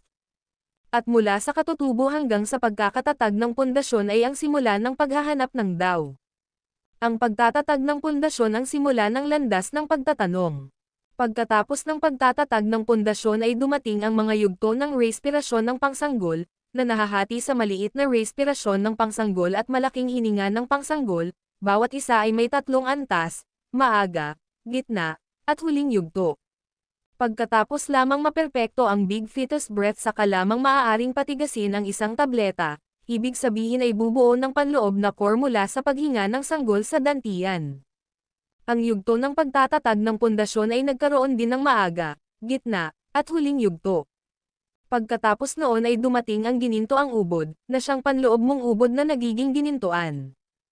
Ang solidifying peel ay isang pangunahing hangganan, sa 100,000 cultivator, isa itong banal na biyaya kung kahit isa ay makakaabot dito. Kung tungkol naman sa golden core, kasing hirap ito ng pag-abot sa langit, sinasabing nangangailangan ng pagtagumpayan sa mga paghihirap ng 4 na siklo ng 49. Pagkatapos ng golden core ay ang feather transform, ngunit dito, ang feather transform ay hindi ascension, na tanging pag-aalaga lamang sa isang sanggol sa loob ng golden core. Tumigil sa pagbabasa si Yusuf Zoc sa puntong ito, nakanganga ang bibig sa pagkamangha. Walang katapusan ang landas ng cultivation, dahil ang small focal respiration at big fetus breath lamang ang mga pangunahing kaalaman, ang hindi mabilang na mga powerhouse at yugto ay kailangang pagsikapan. Isang palaka sa balon. Sa sandaling iyon, biglang naramdaman ni Yusuf Zoc na isa lamang siyang palaka sa ilalim ng balon. Marahil, sa mundo, isa siyang malaking bentahe, ngunit dito, wala siyang kwenta. Ang video na ito ay edited by Urban Storytelling. Kabanata 645 patungo sa kabisera. Noong huling beses na nalipol ang Liuhay sect, nakakuha si Yusuf Zoc ng isang kahon na gawa sa kahoy mula sa nakatagong kompartimento ng sekta, na naglalaman ng isang foundation peel at isang big fetus breath peel. Maliwanag, mga pribadong kayamanan iyon ni Clay Wright, hindi lang niya pa nagagawang kunin ang mga iyon noon. Ipinagkatiwala ni Yusuf Zoc ang 2 elixir kay Ruth Wilcox para sa kaligtasan, kasama ang gold leaf at gold coins and gems, at ngayon si Ruth Wilcox na ang namamahala sa lahat ng ito. Sa pagkakataong ito, pagdating nila sa Dragon Gate World, bukod kay Yusuf Zoc na may dalang punyal at treasure sword, ang lahat ng iba pa ay naiwan sa bahay, kasama na ang Dragon Ball ni Yusuf Zoc, na nakatago pa rin sa ilalim ng hagdan ng kanyang villa sa capital city. Ipinangako niya ito kay Elijah Birch, at dahil hindi alam ang kalagayan ni Elijah Birch, itinago ang bagay na iyon, upang, kung sakaling lumitaw na buhay at malusog si Elijah Birch sa harap niya balang araw, magkaroon siya ng paliwanag para sa kanya. Sa wakas ay nagbabadya na ang madilim na ulap ng Imperyong Saint Dragon, at ang kabisera ay nakatanggap ng isang maharlikang utos na nag-uutos kay Higgins King na pumasok sa kabisera sa loob ng kalahating buwan, nang walang pagkaantala, kung hindi ay makakasuhan siya ng krimen ng rebelyon. Matapos matanggap ang utos ng hari, ng gabing iyon, nilisan ni Higgins King ang lungsod kasama sina Yusuf Zoc at Leia Erikson. Hindi gumalaw ang ibang mga tauhan ng Higgins King's Royal Palace, lahat ng sundalo ay nakakalat sa buong teritoryo, at bukod pa rito, isang matandang babae ang pumunta sa Royal Palace. Ang kanyang mga mata ay tila nakakakita sa puso at kaluluwa ng isang tao, at nang makita ni Yusuf Zoc ang matandang babae, hindi siya nang ahas na tumingin ng direkta sa kanya. Siya ay isang sukdulang eksperto, isang walang kapantay na magsasaka na nakadestino sa Royal Palace. Dahil kasama ang matandang ginang na ito, nakaramdam ng kapanatagan si Yusuf Zoc tungkol sa pagsunod kay Higgins King patungo sa kabisera, at binalaan din niya ang 2 babae na huwag basta-basta umalis ng palasyo ng hari at magtuon sa kanilang paglilinang sa bahay. 3 mabibilis na kabayo, 3 bagzo ng hangin. Ang antas ng cultivation ni Higgins King ay nasa foundation establishment din, at siya ay kahanga-hanga ang husay sa pagsakay. Kaya naman, mahigit 800 milya ang nilakbay nilang tatlo sa isang gabi, at pagsapit ng madaling araw kinabukasan, nakarating na sila sa isang maliit na bayan. Ang kabisera ay nasa timog, kaya habang papalayo sila sa timog, lalong umiinit ito. Maaari ko po bang itanong, kamahalan, maayos po ba ang kalagayan ng matandang lola na iyon sa aming tahanan? Sa totoo lang, ang dalawa kong asawa ang buhay ko, at hindi ko kayang tiisin kahit ang pinakamaliit na panganib sa kanila. Nakaupo ang tatlo sa isang tea house sa maliit na bayan, umiinom ng tsaa at kumakain ng sarili nilang tuyong pagkain. Tumawa si Higgins King at sawayin, itago mo na lang ang puso mo sa tiyan mo. Nag-aalala ka para sa dalawa mong asawa, pero ako naman ay may sarili akong asawa at mga anak na dapat alalahanin. Kung nandito ang matandang lola na yan, katumbas na niya ang 100,000 sundalo. Anong antas ba ang matandang lola na yan? Mausisang tanong ni Yusuf Zok. Isang antas na lampas sa iyong imahinasyon, walang pakialam na sabi ni Higgins King. Sige. Pero kamahalan, marami bang cultivator sa condensing peel realm?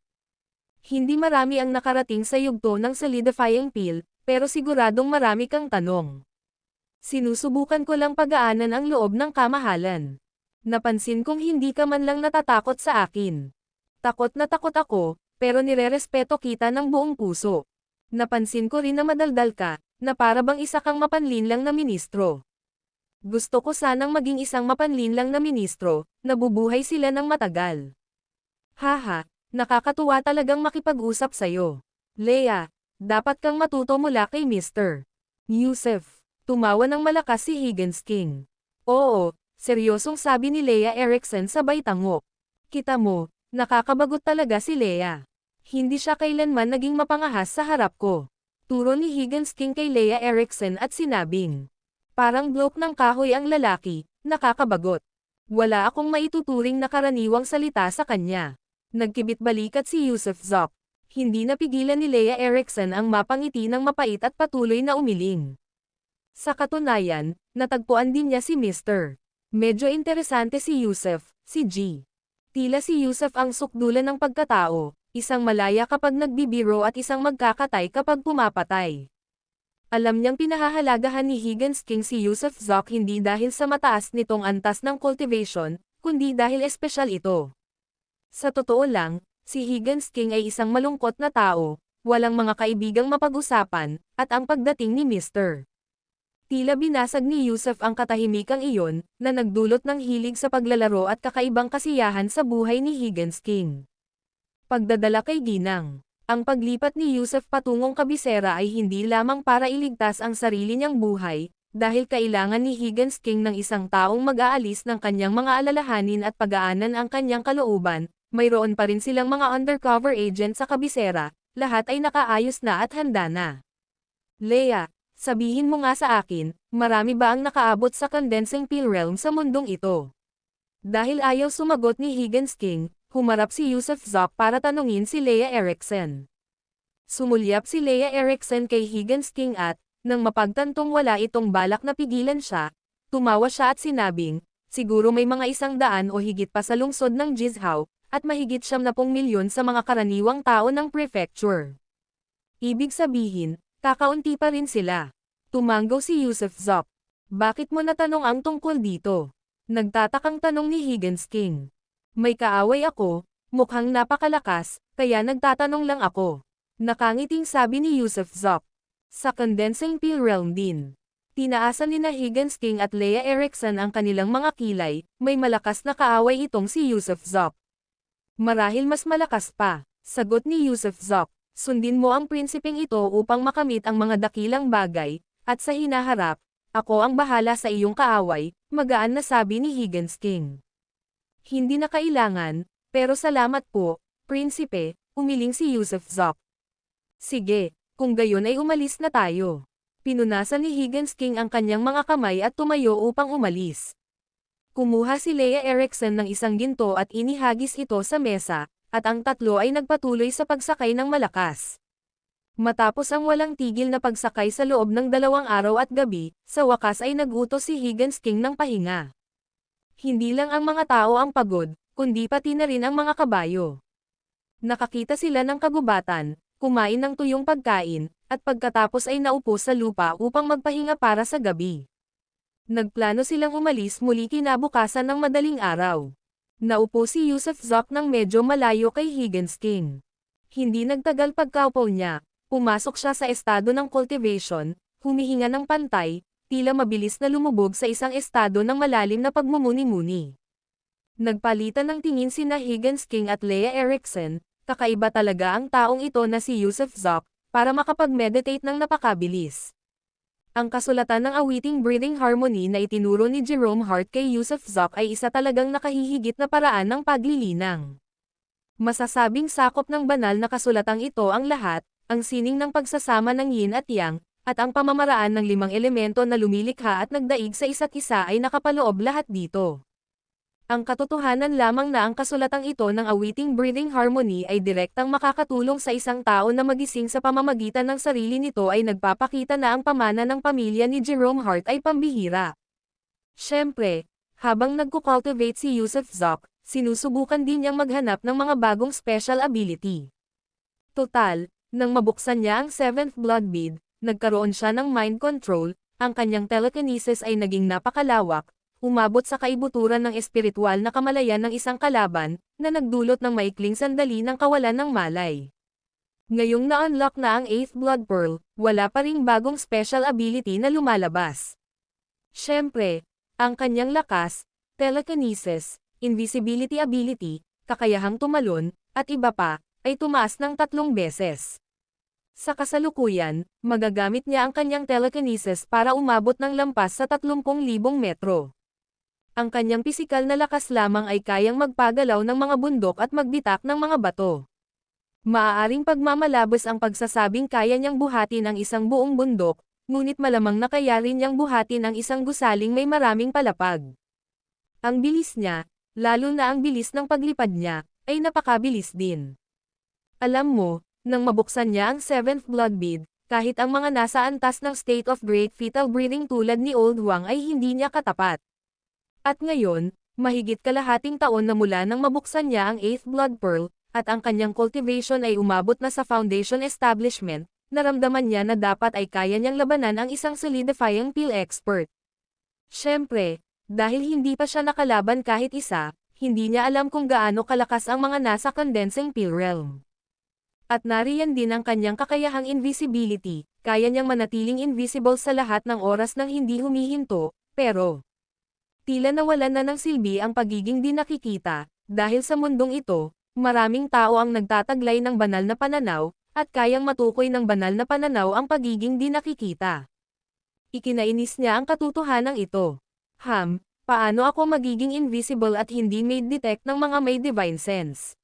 Gustong-gusto ni Yusuf Zoc na magpatuloy ang kanyang invisibility ability, dahil kung hindi siya makikita ng iba, mas lalakas ang kanyang lakas. Hindi ko pa nasusubukang maging invisible simula nang ma-unlock ko ang 8th blood pearl. Kailangan kong maghanap ng liblib na lugar para masubukan ito. Biglang tumayo si Yusuf Zoc, Prinsipe, maglalakad-lakad muna ako sa kabundukan. Hindi na hinintay ang tugon ni Higgins King, tumalon siya, at sa loob lamang ng ilang hakbang, nawala na siya sa paningin. Bahagyang napakunot ang noo ni Higgins King, hindi nagustuhan. Ang video na ito ay edited by Urban Storytelling. Kabanata 646 na pagganap bilang patay habang hindi nakikita. Ang mga nagawa ni Yusuf Zoc ngayon ay pawang nakasalalay sa pagiging hindi nakikita, kaya lubos niyang alam ang kahalagahan ng pagiging hindi nakikita para sa kanya. Masasabing ang pagiging invisible ay nakakaiwas sa kamatayan at nakakagawa ng mga bagay na lampas sa imahinasyon ng iba. Kaya naman, ayaw niyang mawala ang skill na ito, at ayaw rin niya. Payag man o hindi ang Haring Higgins o hindi, ang totoo ay ang pagdepende ni Yusuf sa kanya ay kadalasang para sa mga praktikal na dahilan. Ang tanging gusto niya ngayon ay isang lugar na mapagtatayuan at masiguro ang kaligtasan ng kanyang 2 ginang. Hindi niya posibleng masundan ang hari ng mga Higgins sa buong buhay niya. Sa kasalukuyan, Ang hari ng mga Higgins ay isa pa ring prinsipe, kaya katanggap-tanggap ang hindi pagluhod sa kanya at paminsan-minsang pagbibiro sa kanya. Ngunit kapag ang hari ng mga Higgins ay tunay nang naging emperador, si Yusef ay kailangang lumuhad pagkakita sa kanya, at ang kanyang buong pamilya ay kailangang lumuhad, hindi maaaring magbiro. Gaya ng kasabihan, ang kasama ang isang hari ay parang pagiging kasama ng isang tigre. Ang pananatili sa tabi ng isang tigre ay nangangahulugan na kailangan mong palaging isaalang-alang ang posibilidad na ikaw ay kainin anumang oras.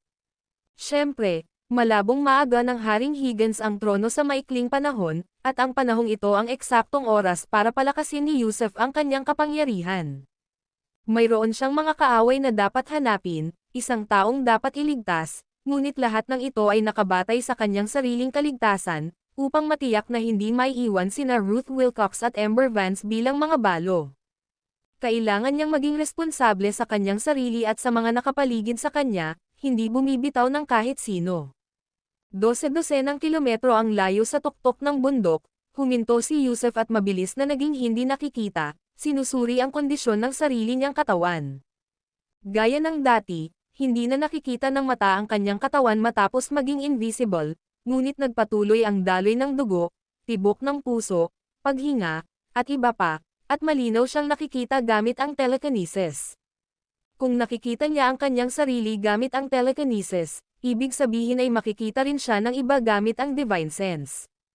Tanging kapag hindi niya makita ang sarili niya gamit ang telekinesis, saka lang siya hindi mapapansin ng divine sense ng iba. Umupo siya, walang tigil sa pagkunot ng noo, at dali-daling nag-isip ng iba't ibang posibilidad. Kasabay nito, maingat na sinulyapan ni Leia Erikson ang hari ng mga Higgins. Ngayon lang, nang batiin siya ni Yusef bago umalis, naramdaman niya ang biglaang pag-aalsa ng galit ng hari ng mga Higgins. Gayunpaman, bilang isang dignitaryo, isang tunay na dragon sa puso, ang gayong galit ay mabilis na napawi, na parang hindi ito nangyari kailanman. Prinsipe, isa siyang taga-nayon na walang magandang asal. Huwag po kayong magalit, gulat na pagmamakaawa ni Leia Erikson para kay Yusef. Total, minsan nang iniligtas ni Yusef ang buhay niya. Bagamat hindi niya kailangan ang tulong ni Yusef, iniligtas pa rin siya nito, at may utang na loob siya kay Yusef para doon. Haha, oo nga, dahil isa lamang siyang taga-bukid na sanay sa malayang pakikipag-ugnayan, ang pagbati lang sa akin ay maaaring paraan na niya ng pagpapakita ng respeto. Ang mga eksentriko ay kumikilos ng kakaiba, hindi ko siya masisisi. Gayunpaman, kung ikukumpara mo ang pisikal niyang lakas sa isang taong nasa foundation establishment stage, sino ang mas malakas at sino ang mas mahina? Walang batayan para sa paghahambing. Matapos magnilay-nilay, sinabi ni Leia Erikson, siya ay ipinanganak na may pisikal na lakas, isang purong puwersa ng kanyang sariling katawan, samantalang, kapag pinatigas ng isang cultivator ang kanilang tableta, parang mayroon silang buhay sa loob ng kanilang katawan, ang isang maliit na mundo ay hindi isang pagmamalabas, ang kapangyarihan ng tableta ay hindi maiisip. At gaano nga ba kalakas iyon? Hindi ko maintindihan, tanong ng hari ng mga Higgins nang nakangiti. Bibigyan kita ng isang analohiya, paliwanag ni Leia Erikson. Sabihin na nating kayang buhatin ni na Yusef at ng isang tagapagsaka ng foundation establishment ang bundok doon.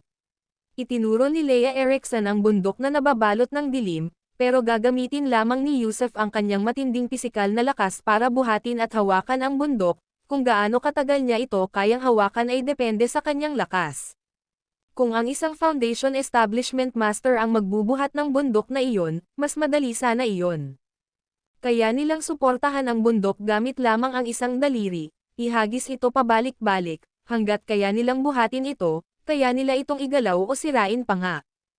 Kung magdesisyon silang magbuhat, maaari silang magpatuloy sa pagbubuhat ng walang hanggan. Kaya ang ibig mong sabihin ay, ang natural na lakas ay may hangganan, ngunit ang lakas ng isang pill cultivator ay walang hanggan, walang katapusan, at walang hanggan. Oo, tama iyan. Magkakaiba ang lakas na ginagamit nila. Kay Yusef ay lakas, kay Mana naman ang magsasaka. Pero hindi mo pa rin nasasagot kung kaya niyang talunin ang isang pill cultivator. Natatawang sabi ng hari ng mga Higgins. Hindi niya kaya, umiling si Leia Erikson, Ang lakas niya nga ay napakalakas, pero walang makakapantay sa brutal na puwersa at kay Mana. Kayang hiramin ni Mana ang kapangyarihan ng langit at lupa, kaya laban sa isang Pill Cultivator, gaano man kalakas ang kanyang brute force, maaari lamang siyang mamatay. Paano kung umabot din siya sa antas ng Pill Cultivator? Kung ikukumpara niya ang lakas sa isang Pill Cultivator, sino ang mas malakas at sino ang mas mahina? Maaaring pantay-pantay ang mana, ngunit kung hahayaan siyang makalapit ng isang Pill Cultivator, walang dod ang patay na sila. Dahil sa pantay na dami ng mana, kaya niyang basagin ang mana ng Cultivator at pagkatapos, gamit lamang ang kanyang matinding pisikal na lakas, madali niyang mapupunit ang kanilang katawan. Naiintindihan ko na ngayon, tango ng hari ng mga Higans. Sa pangkalahatan, si Yusuf ay may malaking kalamangan, at kung siya ay magiging isang tagapagtanim ng gamot, malamang na siya ay magiging isang pambihirang figure sa kanyang pagusbong. Kuwait, 10 milya ang layo, sa tuktok ng isang bundok, tumigil sa paghinga si Yusuf Zak, kinontrol ang kanyang tibok ng puso, at pinahinto ang kanyang daloy ng dugo, pumasok sa isang estado ng pagtigil ng pag-andar. Sa katunayan, sa ilalim ng manipulasyon ng makapangyarihang telekinesis, pinigilan pa niya ang sarili niyang puso sa pagtibok, ang kanyang katawan ay nakahiga na parang isang patay na tao, ganap na naglaho. Nahulog siya sa isang baliw na estado, masasabing, isa siyang lalaking hindi titigil hanggat hindi niya naaabot ang kanyang layunin, kaya naman kaya niyang pigilan ang sarili niyang puso. Siyempre, ito rin ay dahil sa kanyang malakas na kakayahang kontrolin ang telekinesis, na pinasigla ng mga blood beads sa kanyang isipan, na kinokontrol ang lahat gamit ang telekinesis, at nangingibabaw sa lahat. Dahil walang tibok ng puso, walang hininga, walang daloy ng dugo, nasa ganap na katahimikan at pagtatago, sa ilalim ng gayong mga kondisyon, lalo na ang divine sense, kahit ang mga immortal ay hindi makakakita sa kanya. Ang dahilan kung bakit siya natutukoy ng banal na kamalayan ng iba noon pa ay dahil mayroon siyang katawang laman at dugo, may dugong dumadaloy sa kanyang mga ugat, isang pusong tumitibok, at mga baga na humihinga. Naririnig ng mga eksperto ang tunog ng pag-agos ng dugo at ang malinaw na pagtibok ng puso, at natutukoy ng kanilang banal na kamalayan ang kanyang presensya dahil hindi sa pamamagitan ng mga mata nila nakikita, kundi sa pamamagitan ng malabong pag-iisip nila na halata ang pagkakaroon ng kanyang katawan, hanggat may paggalaw, mahahanap siya ng kanilang banal na kamalayan. Parang isang zombie, tumayo si Yusuf Zak, ang kanyang katawan ay nababalot ng lakas ng kanyang makapangyarihang telekinesis, itinatak ang kanyang sarili sa isang hiwalay na mundong pangkalawakan, isang kakaibang pakiramdam na parang, kahit na umiiral pa rin siya, sa ilalim ng kapangyarihan ng telekinesis, ay parang wala siyang kasama sa mundo. Subukan natin, kung gagana ito, magtatagumpay ka, alam ni Yusuf Zak na ang kunwaring pagkamatay na ito ay hindi magtatagal, marahil ay hindi hihigit sa 2 oras bago siya kailangang gumaling, kung hindi, ang matagal na panahon ay magiging lubhang nakakapinsala para sa kanyang katawan, at ang pagkontrol sa telekinesis ay masyadong nakakapagod, na lubos na nakakabawas sa kapangyarihang pangkaisipan. Siyempre, naging posible rin ito dahil sa lilang patak sa loob ng blood beads, kung susubukan ito ng isang ordinaryong tao, tiyak na mamamatay sila ng walang duda, ngunit kahit na may pinsala sa kanya, dahil sa mga katangiang nakapagpapanumbalik ng buhay ng lilang patak, siya ay magiging masigla at muling tatalbog sa paglipas ng panahon. Natigilan si Yusuf Zak nang ang kanyang telekinesis ay umabot ng 50 metro ang layo kina Higgins King at Leia Erickson, pagkatapos ay biglang humakbang pasulong, nakatayo ng 50 metro ang layo kina Higgins King at Leia Erickson sa bukas na lugar. At sa sandaling nakatayo siya 50 metro ang layo, biglang tumayo sina Higgins King at Leia Erickson, si Leia Erickson ay nakahawak sa hawakan ng kanyang kutsilyo, at kumunot ang noo ni Higgins King. Dahil sa sandaling iyon, nakarinig ang dalawa ng isang tunog, dahil mahusay silang makipaglaban, sensitibo sila sa mga tunog, iyong uri ng tunog na nagmumula sa pagtapak sa mga dahon, ang tunog ng mga yabag na lamalapag. Pareho silang nagtataglay ng banal na kamalayan, kaya mabilis nilang sinuri ang lahat ng bagay sa loob ng 100 metro gamit ang banal na kamalayan. Sa katunayan, ang kanilang banal na kamalayan ay umaabot lamang ng 100 metro, ang estado ng dakilang paghinga ng sanggol ay pareho, 100 metro lamang. Nakita na ni Yusuf Zak ang mga cultivator dito, at tila walang sino man ang nakalampas sa saklaw ng banal na kamalayan na 100 metro. Ngunit sa loob ng 50 metro, nakakakita pa rin sila, kaya naman si Yusuf Zak ay nakatayong walang kibo sa lugar, hindi gumagalaw. Dalawang banal na kamalayan ang dumaan, nagtagpo, ramdam ito ni Yusuf Zak. Ang kanilang banal na kamalayan ay dumaloy sa kanyang katawan ng walang anumang paghinto. Gumana naman, hindi nila ako makita. Muntik nang humagalpak sa kakatawa si Yusuf Zak, dahil sa ekspresyon ng dalawa, halatang hindi pa nila natuklasan ang pagbabalik niya, mabilis lang silang nag-scan at nagpatuloy sa paglalakad. Sino itong ekspertong nagtatago sa dilim? Bakit hindi ka magpakita sa halip na magkubli? Matigas na sigaw ni Higgins King, siguradong may malapit na amo. Ngunit walang sumagot, at napakatahimik ng buong paligid. Labis na kinakabahan si Leia Erickson, ang operasyong ito ay isang sekreto para sa kanilang tatlo, at hindi nila ipinaalam kaninuman ang kanilang itineraryo o ruta, lahat ay para matiyak ang kaligtasan ni Higgins King. Pero ngayon, paano kaya sila mahahanap ng isang tao? Alam ni Yusuf Zak na hindi na niya kayang laruin ang larong ito, ngayong sigurado na siyang maiiwasan niya ang banal na kamalayan sa pamamagitan ng pagpapanggap na patay, panatag na siya at nagpas siyang umatras kaagad pagkatapos ng maikling pag-iisip. Gayunpaman, sa sandaling iyon, bigla siyang nakakita ng isang puting anino na kumikislap lampas sa 200 hakbang sa likuran ni Higgins King at Leia Erickson. Labis na nagulat si Yusuf Zak, dati, hanggang 50 metro lang ang layo ng kanyang telekinesis sa harap ni Higgins King, na nangangahulugang hindi niya nasusubaybayan ang likuran ni Higgins King gamit ang kanyang telekinesis. Pero ngayon, ang puting anino na iyon ay malinaw na isang tao. Hindi maganda, may mamamatay tao. Nanginig ang buong katawan ni Yusuf Zak. Ang video na ito ay edited by Urban Storytelling. Kabanata 647 ang babaeng demonyo. Sino? Nang makita ni Yusuf Zak ang puting anino, sina Leia Erickson at Higgins King ay mabilis ding umikot, at nasulyapan ang isang puting figure na dumaan. Mabilis na hinugot ni Leia Erickson ang kanyang sable, at galit na sumanghal si Higgins King, ngunit sa sandaling ito, kalmado na siya at hindi natatakot. Gayunpaman, hindi tumalon palabas ang puting anino, sa halip, kasabay ng mga kaluskos, mabilis itong tumakas sa malayo. Agad na binalot ng telekinesis ni Yusuf ang buong lugar, at pagkatapos ay nakita niya ang isang tao, isang babae. Ngunit ang babaeng iyon ay mayroon ding maikling buntot na kasinlaki ng palad na sumisibol mula sa kanyang puwitan, malambot at maliit. Isa itong demonyo. Nabigla si Yusuf nang makasalubong niya ang isang demonyo sa kaibuturan ng kabundukan. Whoosh! Pagkatapos ng ilang sandaling pag-iisip, humakbang siya paarap at hinabol ang babae. Kasabay nito, dumagundong ang kanyang boses sa kalangitan sa gabi, "Prinsipe, huwag kang mag-alala. Isa itong babaeng demonyo, kukunin ko ang buhay niya." Mailap ang boses niya, hindi matukoy ni Leia Erickson at Higgins King ang pinanggalingan nito. Malapit din ba siya? Huminga ng malalim si Higgins King, sa presensya niya, hindi nila makita si Yusuf. Ang babaeng nakaputi ay tumakbo ng napakabilis, sumugod sa kagubatan na parang pas ang luwak. Pero tila hindi siya makalipad, kaya sa loob lamang ng ilang paghinga, hinaharangan na ni Yusuf ang kanyang dadaanan. "Umalis ka dyan, kung hindi ay kukunin ko ang buhay ng aso mo." Hindi maganda ang babae, medyo malaki ang katawan, isang matambok na demonyo.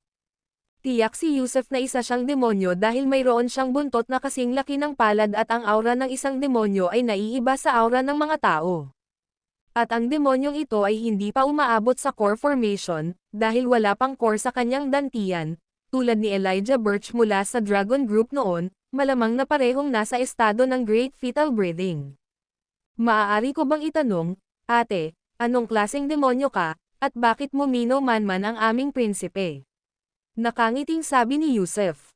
Naghahanap ng kamatayan. Tila mas gusto ng demonyong babae na tumakas kaysa pumatay, kaya habang galit siyang sumisinghot, ang kanyang anyo ay sumugod patungo kay Yusuf na parang multo. Ang mga daliri ay nagiging mga kuko na nakatutok sa kanyang leeg.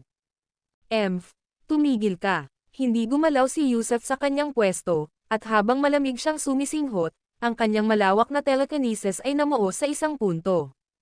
Habang kumikislap ang 8 perlas ng dugo sa kanyang isipan, ang kanyang telekinesis ay tumagos na ng malalim sa kaluluwa ng babae. Buzz! Natigilan ang mga daliri ng babae sa leeg ni Yusef, hindi na makagalaw pa. Hindi naman sa hindi siya makagalaw, bagkus, sa sandaling iyon, pansamantalang natigil ang kanyang pag-iisip, na siyang dahilan kung bakit siya nagiging tanga. Ano ang pangalan mo, bakit ka nandito? Mabilis na tanong ni Yusef. Ako si Gracelyn Vaughn, bumaba ako ng bundok para maghanap ng pagkain, sagot ng matambok na demonyong babae habang walang tigil sa paggulo ang kanyang tiyan. Dahil isa siyang matabang demonyo, nagugutom siya at napadaan lang siya at naghahanap ng makakain. Hay! Huminga ng malalim si Yusef, anong klaseng demonyo ka ba? Ako ay orihinal na isang puting kuneho na hindi naliwanagan sa kabundukan, ngunit hindi sinasadyang nakain ko ang 2 elixir pills na dala ng mga tao, na naging dahilan upang magkaroon ako ng karunungan at magbago sa anyong tao. Isang hindi sinasadyang pagkonsumo ng espiritual na medisina. Tumanggaw si Yusef, may katuturan ang paliwanag na ito. Saan ka nakatira ngayon? Hilagang Silangan, 300 milya ang layo, sa Fuzzy Cave. Sige, pwede ka nang umalis, buntong hininga ni Yusef. Ang pagkakaroon ng espiritual na karunungan at pagbabagong anyo bilang tao ang kanyang kapalaran, kaya ayaw siyang patayin nito, isa lamang itong matabang demonyo na walang alam kundi kumain. Tumalon palayo si Yusef, at habang binawi niya ang kanyang telekinesis, nalito ang tingin ng matambok na babae, wala siyang ideya kung ano ang nangyari. Maya-maya, bumalik si Yusef sa tabi ni Higgins King at Leia Erickson, at sinabing may kasamang pagpupugay, Prinsipe, isa itong demonyong kuneho, hindi pa bumubuo ng kaibuturan, ngunit nagkatawang tao na. Nakiramay ako sa mahirap niyang paglilinang at wala akong lakas ng loob na patayin siya. Ano? Isang demonyong kuneho na hindi pa nakakabuo ng kaibuturan. Ikaw, nasaan siya? Dalhin mo ako sa kanya. Nasa sabik na sabi ni Higgins King. Tumakas na siya, kakaibang tumingin si Yusef Zoc kay Higgins King. Paano mo siya nagawang hayaang makatakas? Nagsasayang ka ng mga resources. Malakas na ipinadyak ni Higgins King ang kanyang paa. Anong nangyari? Anong ibig mong sabihin? Naguguluhan na tumingin si Yusef Zoc kina Higgins King at Leia Erickson. Bumantong hininga si Higgins King at hindi na nag-abalang sumagot kay Yusef Zoc, ngunit ngumiti si Leia Erickson at sinabing, ang mga demonyong cultivator na hindi pa nakakarating sa core formation, lalo na ang mga babaeng demonyo, ay kadalasang nagiging mga spirit servant ng mga cultivator. Sa pamamagitan ng ilang mga pamamaraan, ang mga espiritong lingkod na ito ay lubos na masunurin, at kahit na matapos nilang makamit ang core formation, matutulungan ka pa rin nila na makamit ang mga dakilang bagay. Bukod dito, kapag tayo ay naglilinang, maaari tayong makipag-dual cultivate sa mga babaeng demonyo, patuloy na kumukuha mula sa kanila. Ang mga demon cultivator ang pinakamahusay na mga hurno para sa paglilinang, at syempre, ang mga kasiyahan ng kama ay kakaiba. Sa madaling salita, babae man o lalaking demon cultivator, pareho silang mataas ang demand. Gusto rin ba ng prinsipe na kumuha ng babaeng demonyo sa kanyang silid tulugan? Natampol ni Yusef Zoc ang kanyang mga labi. Paano kung gawin ko? Ang mga gawain ng mga tao ay kagalakan ng makalangit na daw, ano ang alam mo? Iritadong sagot ni Higgins King. Hahaha, tumawa ng malakas si Yusef Zoc, Prinsipe, kung nakita mo ang espiritu ng kuneho na iyon, malamang mawawalan ka ng gana kumain. Dapat ay tumimbang siya ng hindi bababa sa 170 o 80 libra, sa sobrang taba kaya't ang kanyang baywang ay naging bilog na parang bola-bola. Kung iyan ang gusto mo, pwede ko siyang hulihin para sa iyo. Yung matabang yon. Gulat na napabuka ni Higgins King ang bibig. At napakapangit din. Tumanggaw si Yusef Zoc. Kung gayon kalimutan na natin iyon, kilalanin natin ang kanyang pagsusumikap sa paglilinang. Sabi ni Higgins King na may nakakailang ngiti. Prinsipe, kapatid na Leia, marami bang mga tagapagpatubo ng demonyo rito? Biglang tanong ni Yusef Zoc, na may pagkaosyoso. Hindi mo alam. Gulat na tanong ni Leia Erickson. Hindi ko alam, umiling si Yusef Zoc. Nag-isip sandali si Leia Erickson, sa kontinente ng Saint Dragon, medyo mas kaunti ang mga halimaw at espirito sa mga bundok, ngunit sa mga lugar tulad ng Yanbei, Jianan, East Sea, at Xisha. Medyo mas marami. Gayunpaman, ang kanilang bilang ay mabilis na nabawasan nitong mga nakaraang taon dahil ang mga Demon Core ay mahusay para sa mga cultivator upang umunlad sa kanilang cultivation. Kaya naman, marami mula sa Demon Hunting Tribe, sa Demon Hunting Chamber of Commerce, at mga independenteng mangangaso ng demonyo ang naroon. May palengke sa capital city kung saan ibinebenta ang lahat ng uri ng mga tagapagpatubo ng demonyo, kung kaya mo ang presyo, makakabili ka ng kahit anong uri ng demonyo. Ibinebenta sila na parang mga alagang hayop. Nakaramdam si Yusuf Zok ng lamig sa kanyang gulugad. Ang mga demonyo, na masasamang halimaw lamang, ay likas na mga alagang hayop. Kahit na nagsanay sila para magmukhang tao at makapagsalita, hindi sila ang tipo natin. Huwag nating kalimutan na tayong mga tao ang namamahala sa mundo. Kung ang mundo natin bilang tao ay nasakop ng mga demonyo, ano kaya ang mangyayari sa atin? Nakakapanabik at napakamagkakaibang mundo ito. Biglang bulalas ni Yusuf Zok ng may paghanga. Kung maaabutan mo pa rin ang maliit na demonyong iyon, tara na at hulihin natin siya. Kahit hindi siya maging spirit servant o itago para sa dual cultivation, makakabili pa rin siya ng magandang presyo sa capital city, mungkahi ni Leia Eriksen. Hindi, nangako akong palalayain ko siya, hindi ko maaaring sirain ang pangako ko, umiling si Yusuf Zok. Hanggal, Gastador, ang dual cultivation kasama ang isang babaeng demonyo ay magiging 1,000 beses na mas kahanga-hanga kaysa sa dalawang asawa mo. Galit na reklamo ni Higgins King. Prinsipe, hindi ako maglalakas loob, malakas na sigaw ni Yusuf Zok, sabi nila mga halimaw daw yan, paano tayong mga tao ang makakasama sa isang kama ng mga halimaw? Kaya ko sinasabing tanga ka, natatawang sabi ni Higgins King sa kabila ng galit. Sige. Tanga ako, pero prinsipe, bakit wala tayong mga tagapagpatubo ng demonyo sa palasyo ng hari, kaya mo naman sigurong bilhin yun? Mausisang tanong ni Yusuf Zok. Paano mo nalaman na hindi namin alam? Ilang araw ka palang nandito, pang-aasar ni Higgins King. May isang babaeng tagapagsaka ng demonyo sa palasyo. Nakahuli na ang prinsipe ng ilan dati at ipinadala ang mga ito sa mga maharlika sa kabisera, singit ni Leia Eriksen mula sa gilid. May mga tagapag-alaga ng demonyo tayo sa palasyo. Natigilan sandali si Yusuf Zok, hindi niya talaga alam iyon. Ang video na ito ay edited by Urban Storytelling. Kabanata 648 si Zhang Sheng ay isang baril. Pagkalipas ng 9 na araw, nakarating sila sa kabisera ng Imperyong Saint Dragon, isang napakalaking maringal na parisukat na lungsod. Ang mga pader nito ay may ilang zang ang taas, na may kabuuang 8 tarangkahan. Mula sa kalayuan, ang lungsod ay naglalabas ng isang aura ng kataimtayman at misteryo, na parang isang malawak na enerhiyang pumipigil ang lumulutang sa itaas nito. Ito ang kabisera, na kilala rin bilang Dragon City.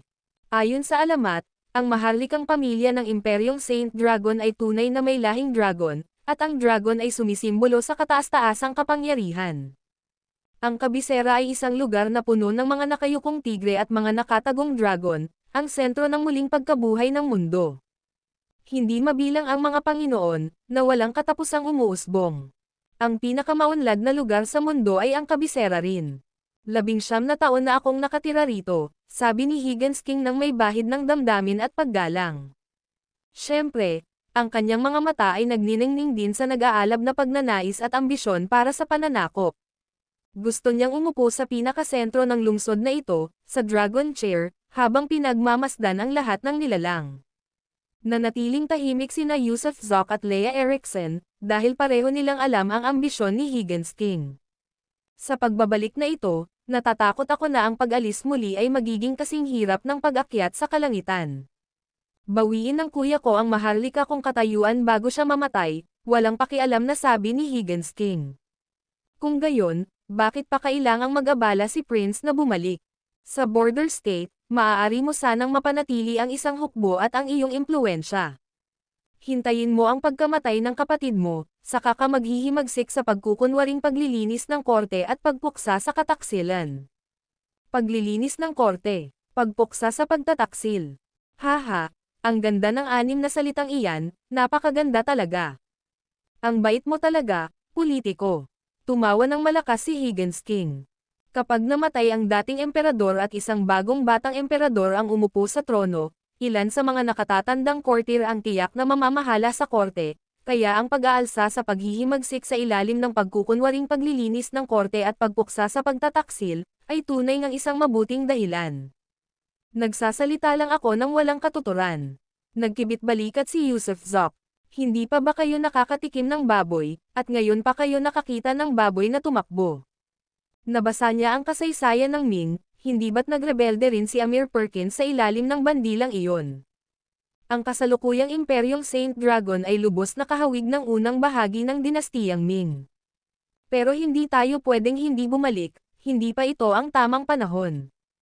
Ang sinabi mong paghihimagsik ay huling hakbang pa lamang, at napakaliit ng tsansa ng tagumpay.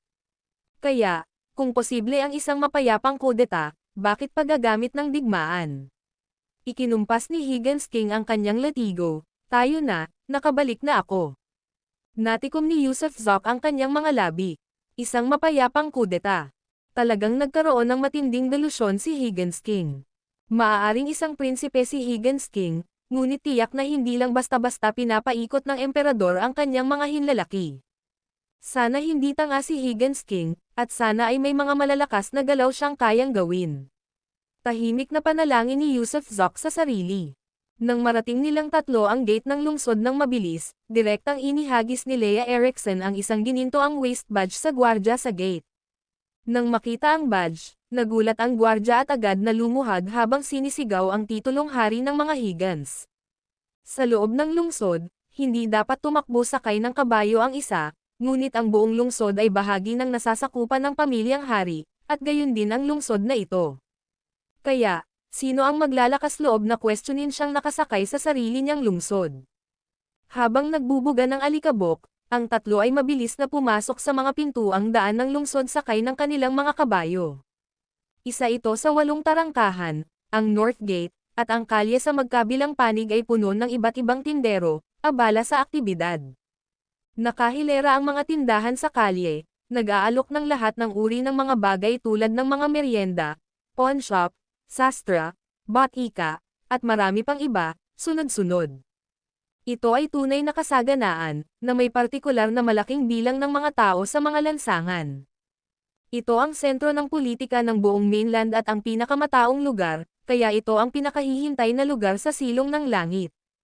Si Yusuf Zok, sa unang pagkakataon na bumisita sa kabisera, ay sumugod sakay ng kanyang kabayo, walang kamalay-malay kung ilang kwadra ang kanyang natamba o kung ilang bata ang kanyang ikinatakot hanggang sa umiyak.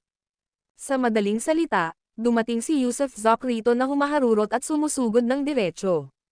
Ninanamnam niya ang sensasyong ito, nasisiyahan sa katotohanang saan man siya magpunta, gumagalaw siya ng walang hadlang.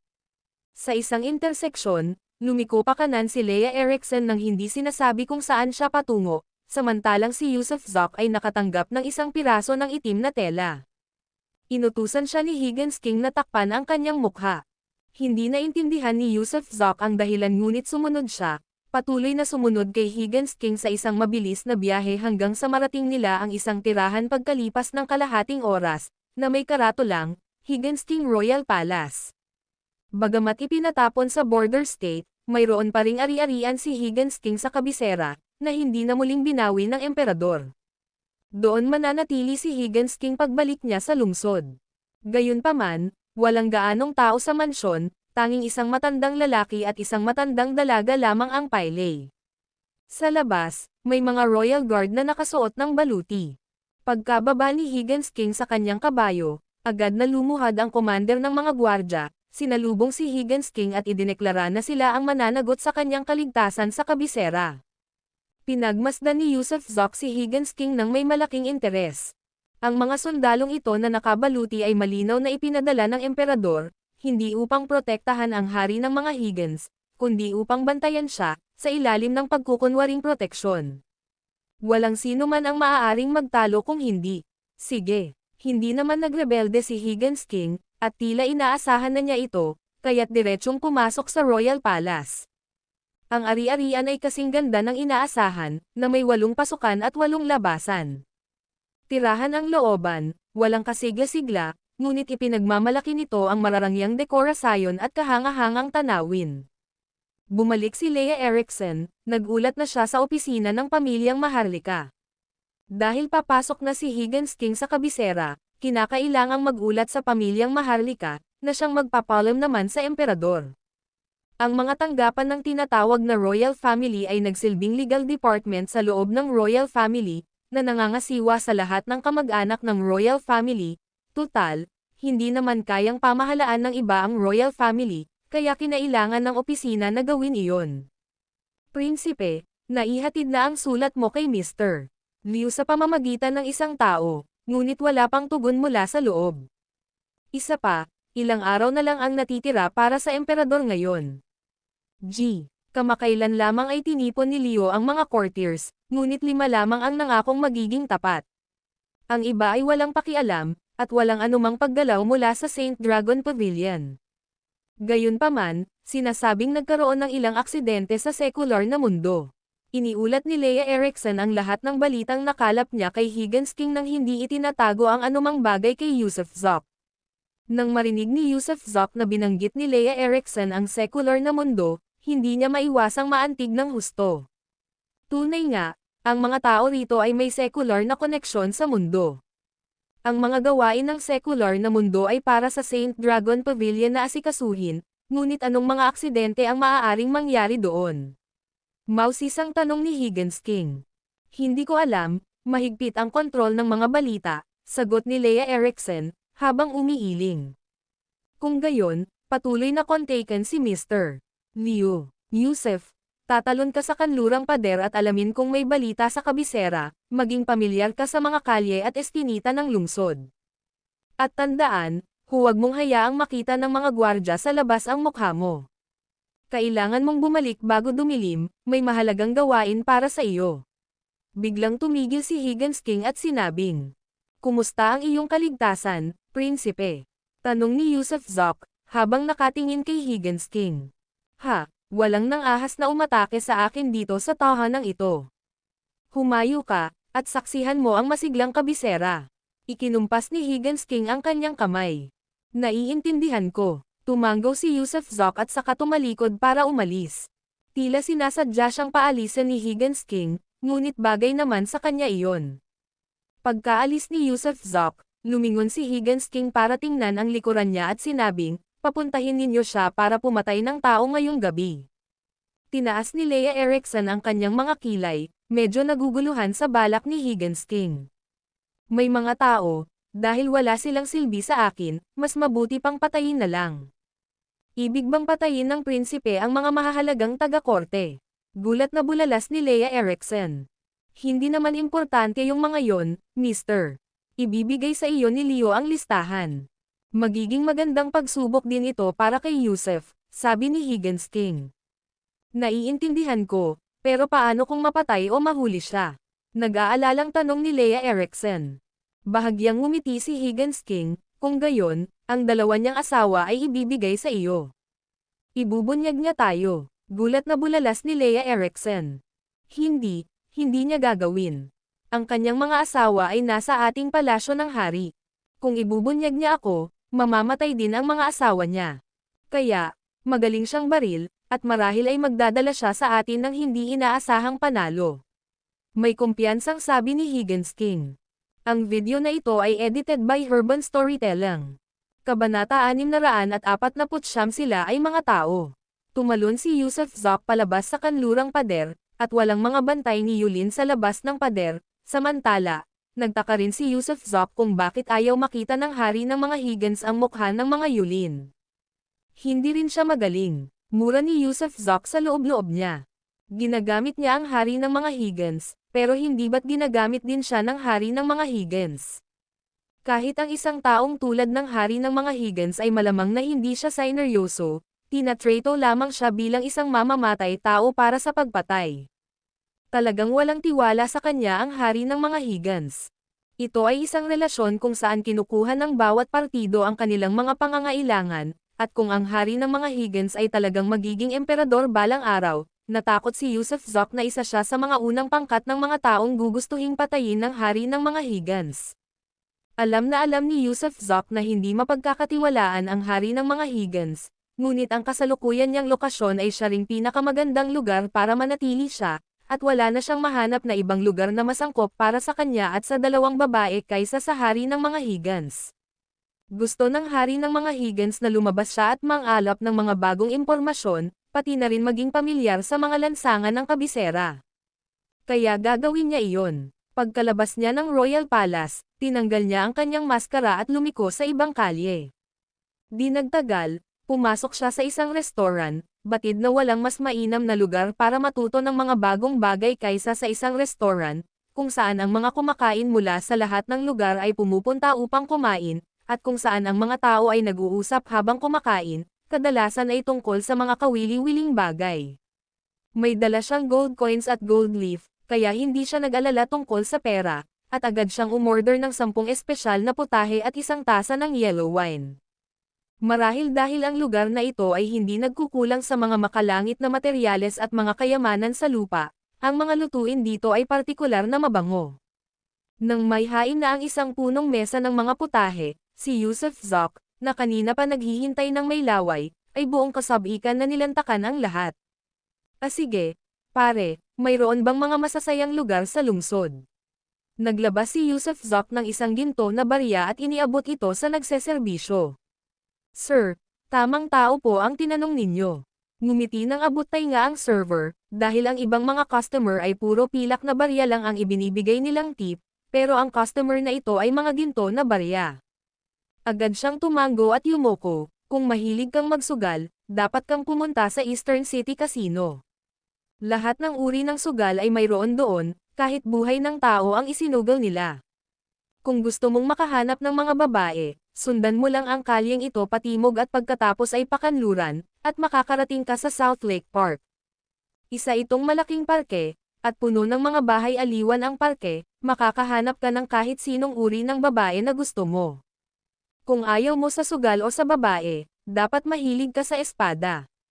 Magpalipas ng oras sa 13 miles row ng South City, na tinatawag ding Sword Art Street. Punong-puno ang lugar ng mga sikat na artisan, at makakabili ka roon ng lahat ng uri ng treasure swords. Kung ayaw mo ng mga espada pero mas gusto mo ang mga bulaklak at ibon, pumunta ka sa West Town.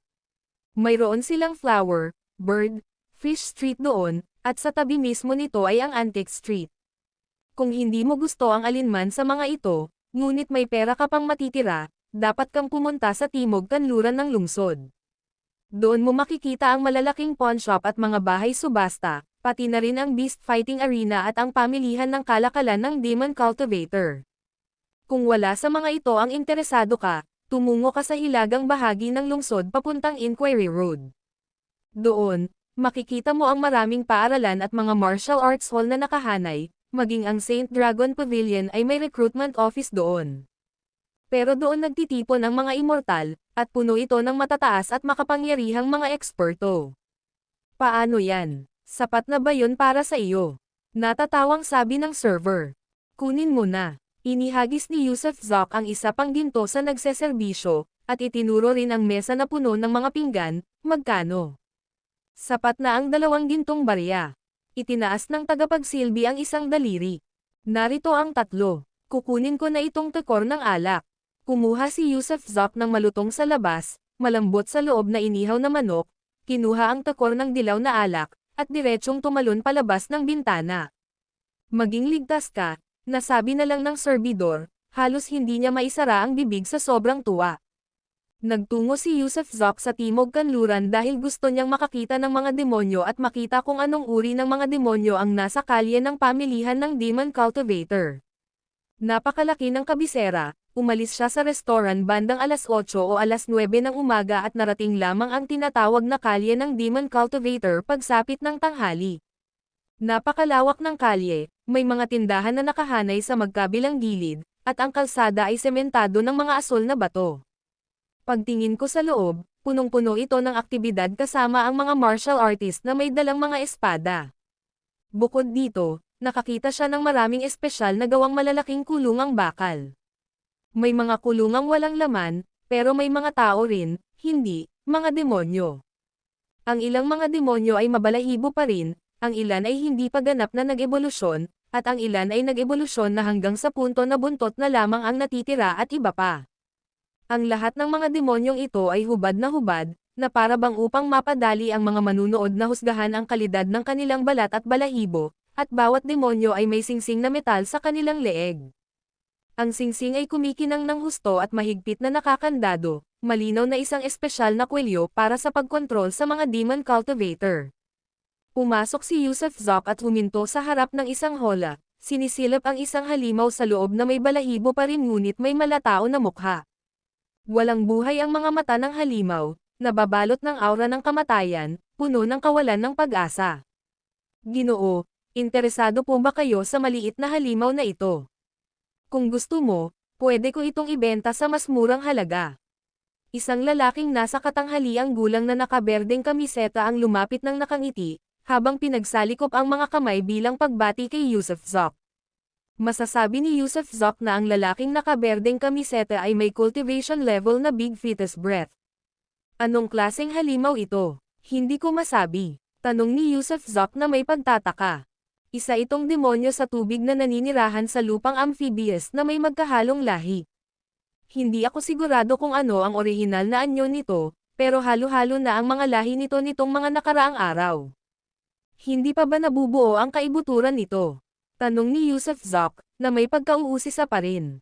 Isang demonyo na nakamit ang core formation. Bihira sila rito. Sa madaling salita, wala kang makikitang ganito sa loob ng isang buwan. Dapat mong maunawaan, ang mga demonyong nakabuo na ng kanilang mga core ay napakahirap hulihin, at ang kapangyarihan ng isang core demon ay napakalawak. Kahit ang isang karaniwang solidifying pill cultivator ay hindi kayang gawin ito. Magtitingin-tingin pa ako sa paligid, tumanggaw si Yusuf Zok at hindi na nagtanong pa, at nagpatuloy sa paglalakad papasok. Maya-maya pa, huminto siya sa harap ng isa pang kulungan na kinaroroonan ng tatlong batang babae na mga 13 o 14 na taong gulang, maputi at maamo ang balat, lahat ay walang damit, ngunit bawat isa ay may buntot. Ang kanilang napakaputla at maselang katawan, kasama ang umaagos na mga luha, ay nagpahirap kay Yusuf Zok na tanggapin ang pangyayari. Marahil dahil sa magkaibang pagpapalaki, nakaramdam siya ng matinding pagnanais na basagin ang hola at palayain ang tatlong bata. Kasabay nito, ang lugar ay puno ng iba't ibang mga manonood, mga lalaki at babae, na nakaturo at tumatawa sa tatlong mapatla at maamong batang babae. Ang ilan ay hinihiling pang ang ibuka nila ang kanilang mga binti para mas matingnan. Mga halimaw. Nanginginig sa galit si Yusuf Zok. Mga tao ang mga ito, mga tao. Paano kung mayroon silang dagdag na buntot? Paano sila naiiba sa mga tao? Paano sila naiiba sa mga babaeng nasa kapitbahay namin? Magkano ang lahat ng tatlo? Malakas na tanong ni Yusuf Zok. Sa sigaw niya, natahimik ang lahat at nabaling ang atensyon sa kanya.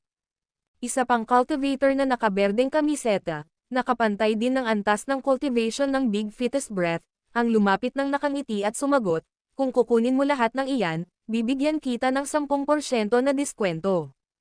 Ang kabuuan para sa tatlong birheng halimaw ay 2.7 milyong ginto na barya. 2.7 milyong baryang ginto. Napasinghap si Yusuf Zok nang marinig ang numero. Ibig sabihin, ang isang babae ay nagkakahalaga ng 1 milyong gold coins, at kahit may diskwento, 900,000 pa rin ito. Hindi niya kayang bayaran iyon, kahit isa. Masyadong mahal yan, nang hindi umiimik si Yusuf, umiling ang mga nakapalibot na customer. Sa halagang 900,000 gold coins bawat isa, hindi ito kayang bilhin ni Newman. Hey, ito ang mga pinakadalisay na lahi ng maliliit na hayop, ipinanganak mula sa iisang ina, mga triplets, na may cloud leopard bilang kanilang orihinal na anyo. Hindi ibebenta ng wala pang 900,000 gold coins. Malakas na deklarasyon ng magsasakang nakaberde. Sulit nga ang halaga ng cloud leopard, pero hindi pa rin kasing halaga ng babaeng demonyong nasa loob na may lahing white fox. Talagang sulit ang babaeng demonyong iyon, pero sayang naman, masyadong mahal, sa halagang 10 milyong gold coins. Buntong hininga ng isang tao sa karamihan ng may panghihinayang. Pinagmulan ng white fox. Nang marinig ni Yusuf Zok ang mga salitang ito, bigla niyang naisip si Elijah Birch. Si Elijah Birch din ay may katawan ng isang puting sorrow. Kalimutan mo na, kung hindi ka pa rin nabibili mamayang gabi, babalik ako para iligtas ka. Matapos muling sumulyap sa kaawa-awang tanawin ng tatlong babae, naglakad si Yusuf Zok patungo sa isang mataas na plataporma sa may bandang itaas, na lalong nakaakit ng mas maraming tao. Sa isang malaking puno, nakasabit ang isang holang bakal, kung saan nakasiksik ang isang hubad na babae na may puting buntot, mahina ang hininga, pasa ang buong katawan, nanginginig, at ang ulo ay nakabaon sa ilalim ng kanyang mga tuhod. Hayaan mong itaas niya ang ulo niya. Tingnan natin kung maganda siya o hindi. Pangungot siya ng mga tao, at isang halimaw na walang suot na dibdib ang tumawa ng malakas, inihampas ang latigo sa bakal na hola, dahilan para biglang iangat ng bagbog at nanginginig na babaeng nasa loob ang ulo. At pagkaangat ng ulo ng babae ng ilang sandali, si Yusuf Zok, na naglalakad paarap, ay naramdaman ang pag-ikot ng mundo sa paligid niya. Hindi ba't iyon ang pinuno ni Saint Dragon, si Elijah Birch? Ang video na ito ay edited by Urban Storytelling. Kabanata 650 Pagsasakripisyo ng buhay ko para iligtas ang buhay mo. Maaaring isa itong telepatikong koneksyon, o marahil ay naamoy ni Louis Garrett si Yusuf Zok sa kanya, ngunit nang sandaling mabigla siya sa latigo at iangat ang kanyang ulo, ang kanyang tingin ay nakatuon din sa mukha ni Zok. Agad na bumuhos ang mga luha niya habang nag-iipon ng lakas para bumangon, mahigpit na nakahawak sa bakal na hola ang mga kamay, nanginginig pa rin ang buong katawan, ang mga matang puno ng pagmamakaawa at kalungkutan. Nakatitig lang siya ng diretsyo sa kanya na parang inukit ang imahe nito sa puso niya. Lagok, isa pang latigo ang tumunog, ang katumpakan ng lalaking hubad ang dibdib ay kakaiba, direktang tumatama sa mga daliri niyang nakakapit sa hola. Ang sakit ang dahilan kung bakit agad niyang binawi ang kanyang kamay, ngunit pumihit pa rin siya sa loob ng hola, patuloy na nakatingin kay Zok, ang kanyang mga mata ay malinaw na nagbibigkas ng iligtas mo ako.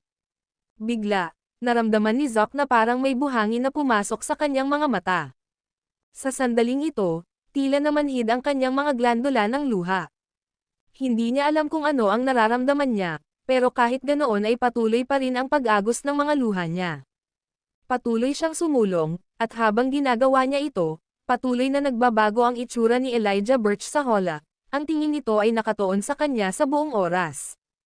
Marami ang nakapansin sa hindi pangkaraniwang bagay na ito, at tinitigan si Zok ng may pagtataka habang papalapit ito.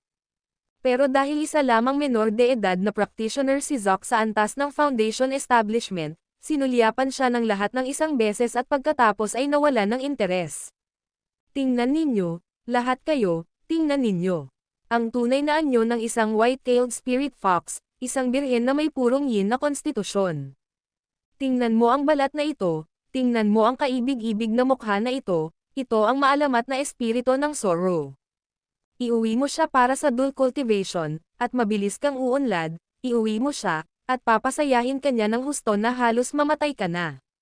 May isang lalaking nakasuot ng berdeng damit na nakatayo sa ibabaw ng hola, nakaturo kay Birch at pinag-uusapan siya na parang isa siyang paninda o manok. Minsan sa isang milenyo, naglalabas siya ng makalangit na halimuyak mula sa kanyang katawan. Tingnan mo ang kanyang mahiwagang mga lugar, nakikita mo ba?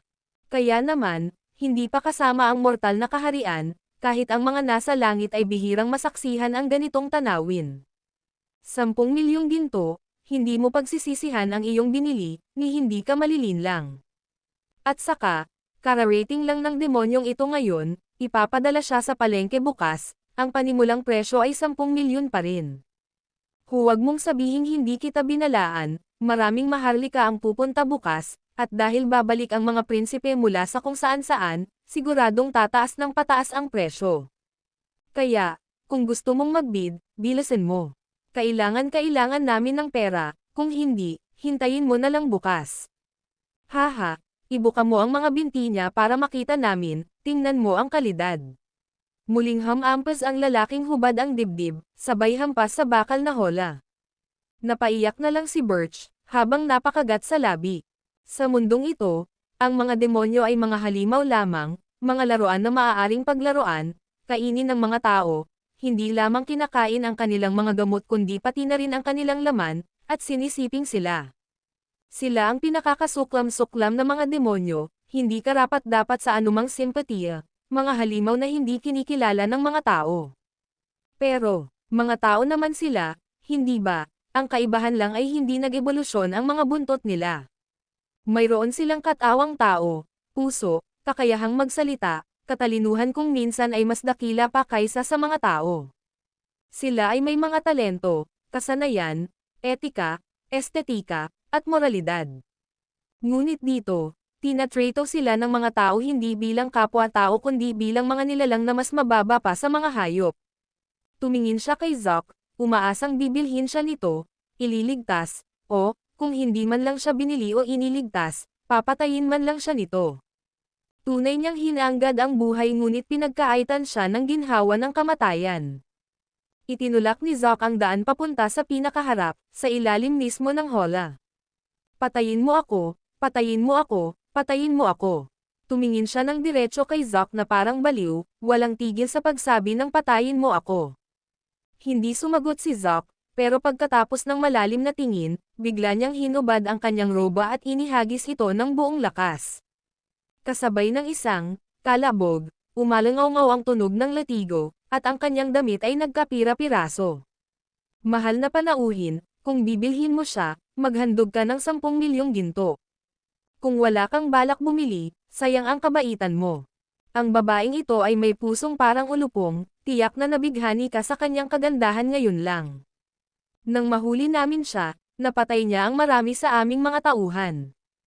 Hindi madaling hulihin siya, kaya hindi niya makukuha ang damit mo. Gayunpaman, maaari ka naming bayaran para sa gin o Thai gutay na roba, sabi ng lalaking nakaberdeng roba, isang practitioner sa foundation establishment stage, nakangiti ng mabait, ngunit ang kanyang mga mata ay may nakamamatay na kislap. Nabighani nga ako sa kanya, at pasensya na. Pinaikit ni Yusuf Zack ang kanyang mga mata at binati ang nakaberdeng roba gamit ang kanyang kamao bago tumalikod at naglakad palayo. Hindi siya makakilos ngayon, una dahil maraming tao sa paligid at tiyak na may mga eksperto sa malapit, at pangalawa, kahit na mailigtas niya si Elijah Birch, natatakot siyang pareho silang mapasama sa most wanted list ng lungsod. Hindi siya makakatakas, at ganoon din si Elijah Birch, kaya makakabalik lang siya sa gabi. At saka, gusto talaga niyang pumatay, lipulin lahat ng tao rito, kahit tao rin siya, natuklasan niyang labis niyang kinasusuklaman ang mga taong kauri niya. Ang kanyang espada, simula nang ipanganak siya sa mundong ito, ay hindi pa nabubunot. Pareho siyang tinanong ni Higgins King at Leia Erickson kung bakit lagi siyang may dalang broken sword nang hindi ginagamit kapag lumalaban, tungkol saan iyon. Sinabi ni Yusuf Zack na para daw iyon sa hitsura, dahil isa siyang especially adaro. Pero sa totoo lang, kung huhuberin ang kanyang espada, tiyak na titiris ito ng dugo sa loob ng 100 hakbang, at wawasakin ang lahat ng nasa daanan nito. Ngayong gabi, gagamitin niya ang kanyang espada para hugasan ng dugo ang kalyeng ito. Tumalikod siya at umalis, hindi na lumingon, habang si Elijah Birch ay nagpakawala ng sunod-sunod na mahihinang hikbi, umiiyak at sumisigaw siya, hanggang sa si Yusuf Zack ay 100 metro na ang layo, nang makarinig pa siya ng isang sigaw. Ito ay puno ng kahihiyan, ng ayaw, ng puot. Pagkatapos ng sigaw na iyon, samuka siya ng malaking subo ng dugo, at pagkatapos ay muling napayuko, halos hindi makahinga. Kahit anong hampasin ng malaking lalaki ang holang bakal, hindi na niya muling itinaas ang kanyang ulo. Wala sa mod si Yusuf Zack na ipagpatuloy ang panonood ng mga nagtitinda ng halimaw dito, at nang madaanan niya ang 3 kaawa-awang mga batang babae, hindi na niya sila sinulyapan pa. Siyempre, hindi siya umalis sa kalye kundi pumasok sa isang bahay tuluyan na mahigit 300 metro ang layo. Ang lugar na ito ay nagsilbing restoran at nag-aalok din ng tuluyan. Kumuha si Yusuf Zack ng isang silid na nakaharap sa kalye, pagkatapos ay binuksan ang bintana, inilagay ang espada sa mesa, at tahimik na pinagmasdan ang lahat ng bagay sa malayo. Mula ngayon, hindi na niya hahayaang mawala si Elijah Birch sa kanyang paningin. Marahil si Elijah Birch ay talagang hindi tao, ni hindi rin siya maituturing na kaibigan nito, ngunit siya ang pinuno ng Dragon Group, isang pambansang kayamanan, na nagpoprotekta sa mga pinuno ng bansa at sa mga tao. Maaari siyang tawaging bayani ng bayan. Bukod dito, Dahil sa kanya kaya napunta si Elijah Birch sa lugar na ito, nahaharap sa ganitong kalagayan. Kung hindi dahil sa kanya, kung hindi dahil sa tulong niya sa pag-install ng mga pampasabog para sa Dragon Gate Passage, paano siya napunta sa lugar na ito? Ngayon, kahit na ang kapalit nito ay ang buhay ko, dapat kitang iligtas. Tahimik na sabi ni Yusuf Zok sa sarili. Tila napakabilis lumipas ng oras, at sa isang kisap mata, unti-unting dumilim ang kalangitan. Hindi na ipagbili si Elijah Birch o ang tatlong maliliit na batang babaeng iyon, tutal, masyadong mahal ang mga ito, na madaling nagkakahalaga ng milyon-milyon o 10-10 milyong ginto. Ilan ang makakabili ng ganoong presyo? Tahimik na naghintay si Yusuf Zok, at patuloy na naghintay. Samantala, sa Royal Palace ni Higgins King, sina Higgins King at Leia Erickson ay parehong nakasimangot sa pag-aalala dahil madilim na at hindi pa rin bumabalik si Yusuf Zok. Inutusan siya ng prinsipe na bumalik bago Gamabi, at sinabihan siyang may mahahalagang bagay na dapat asikasuhin, ngunit madilim na, at wala na siya kahit saan. Hindi niya talaga sineryoso ang mga utos ng prinsipe.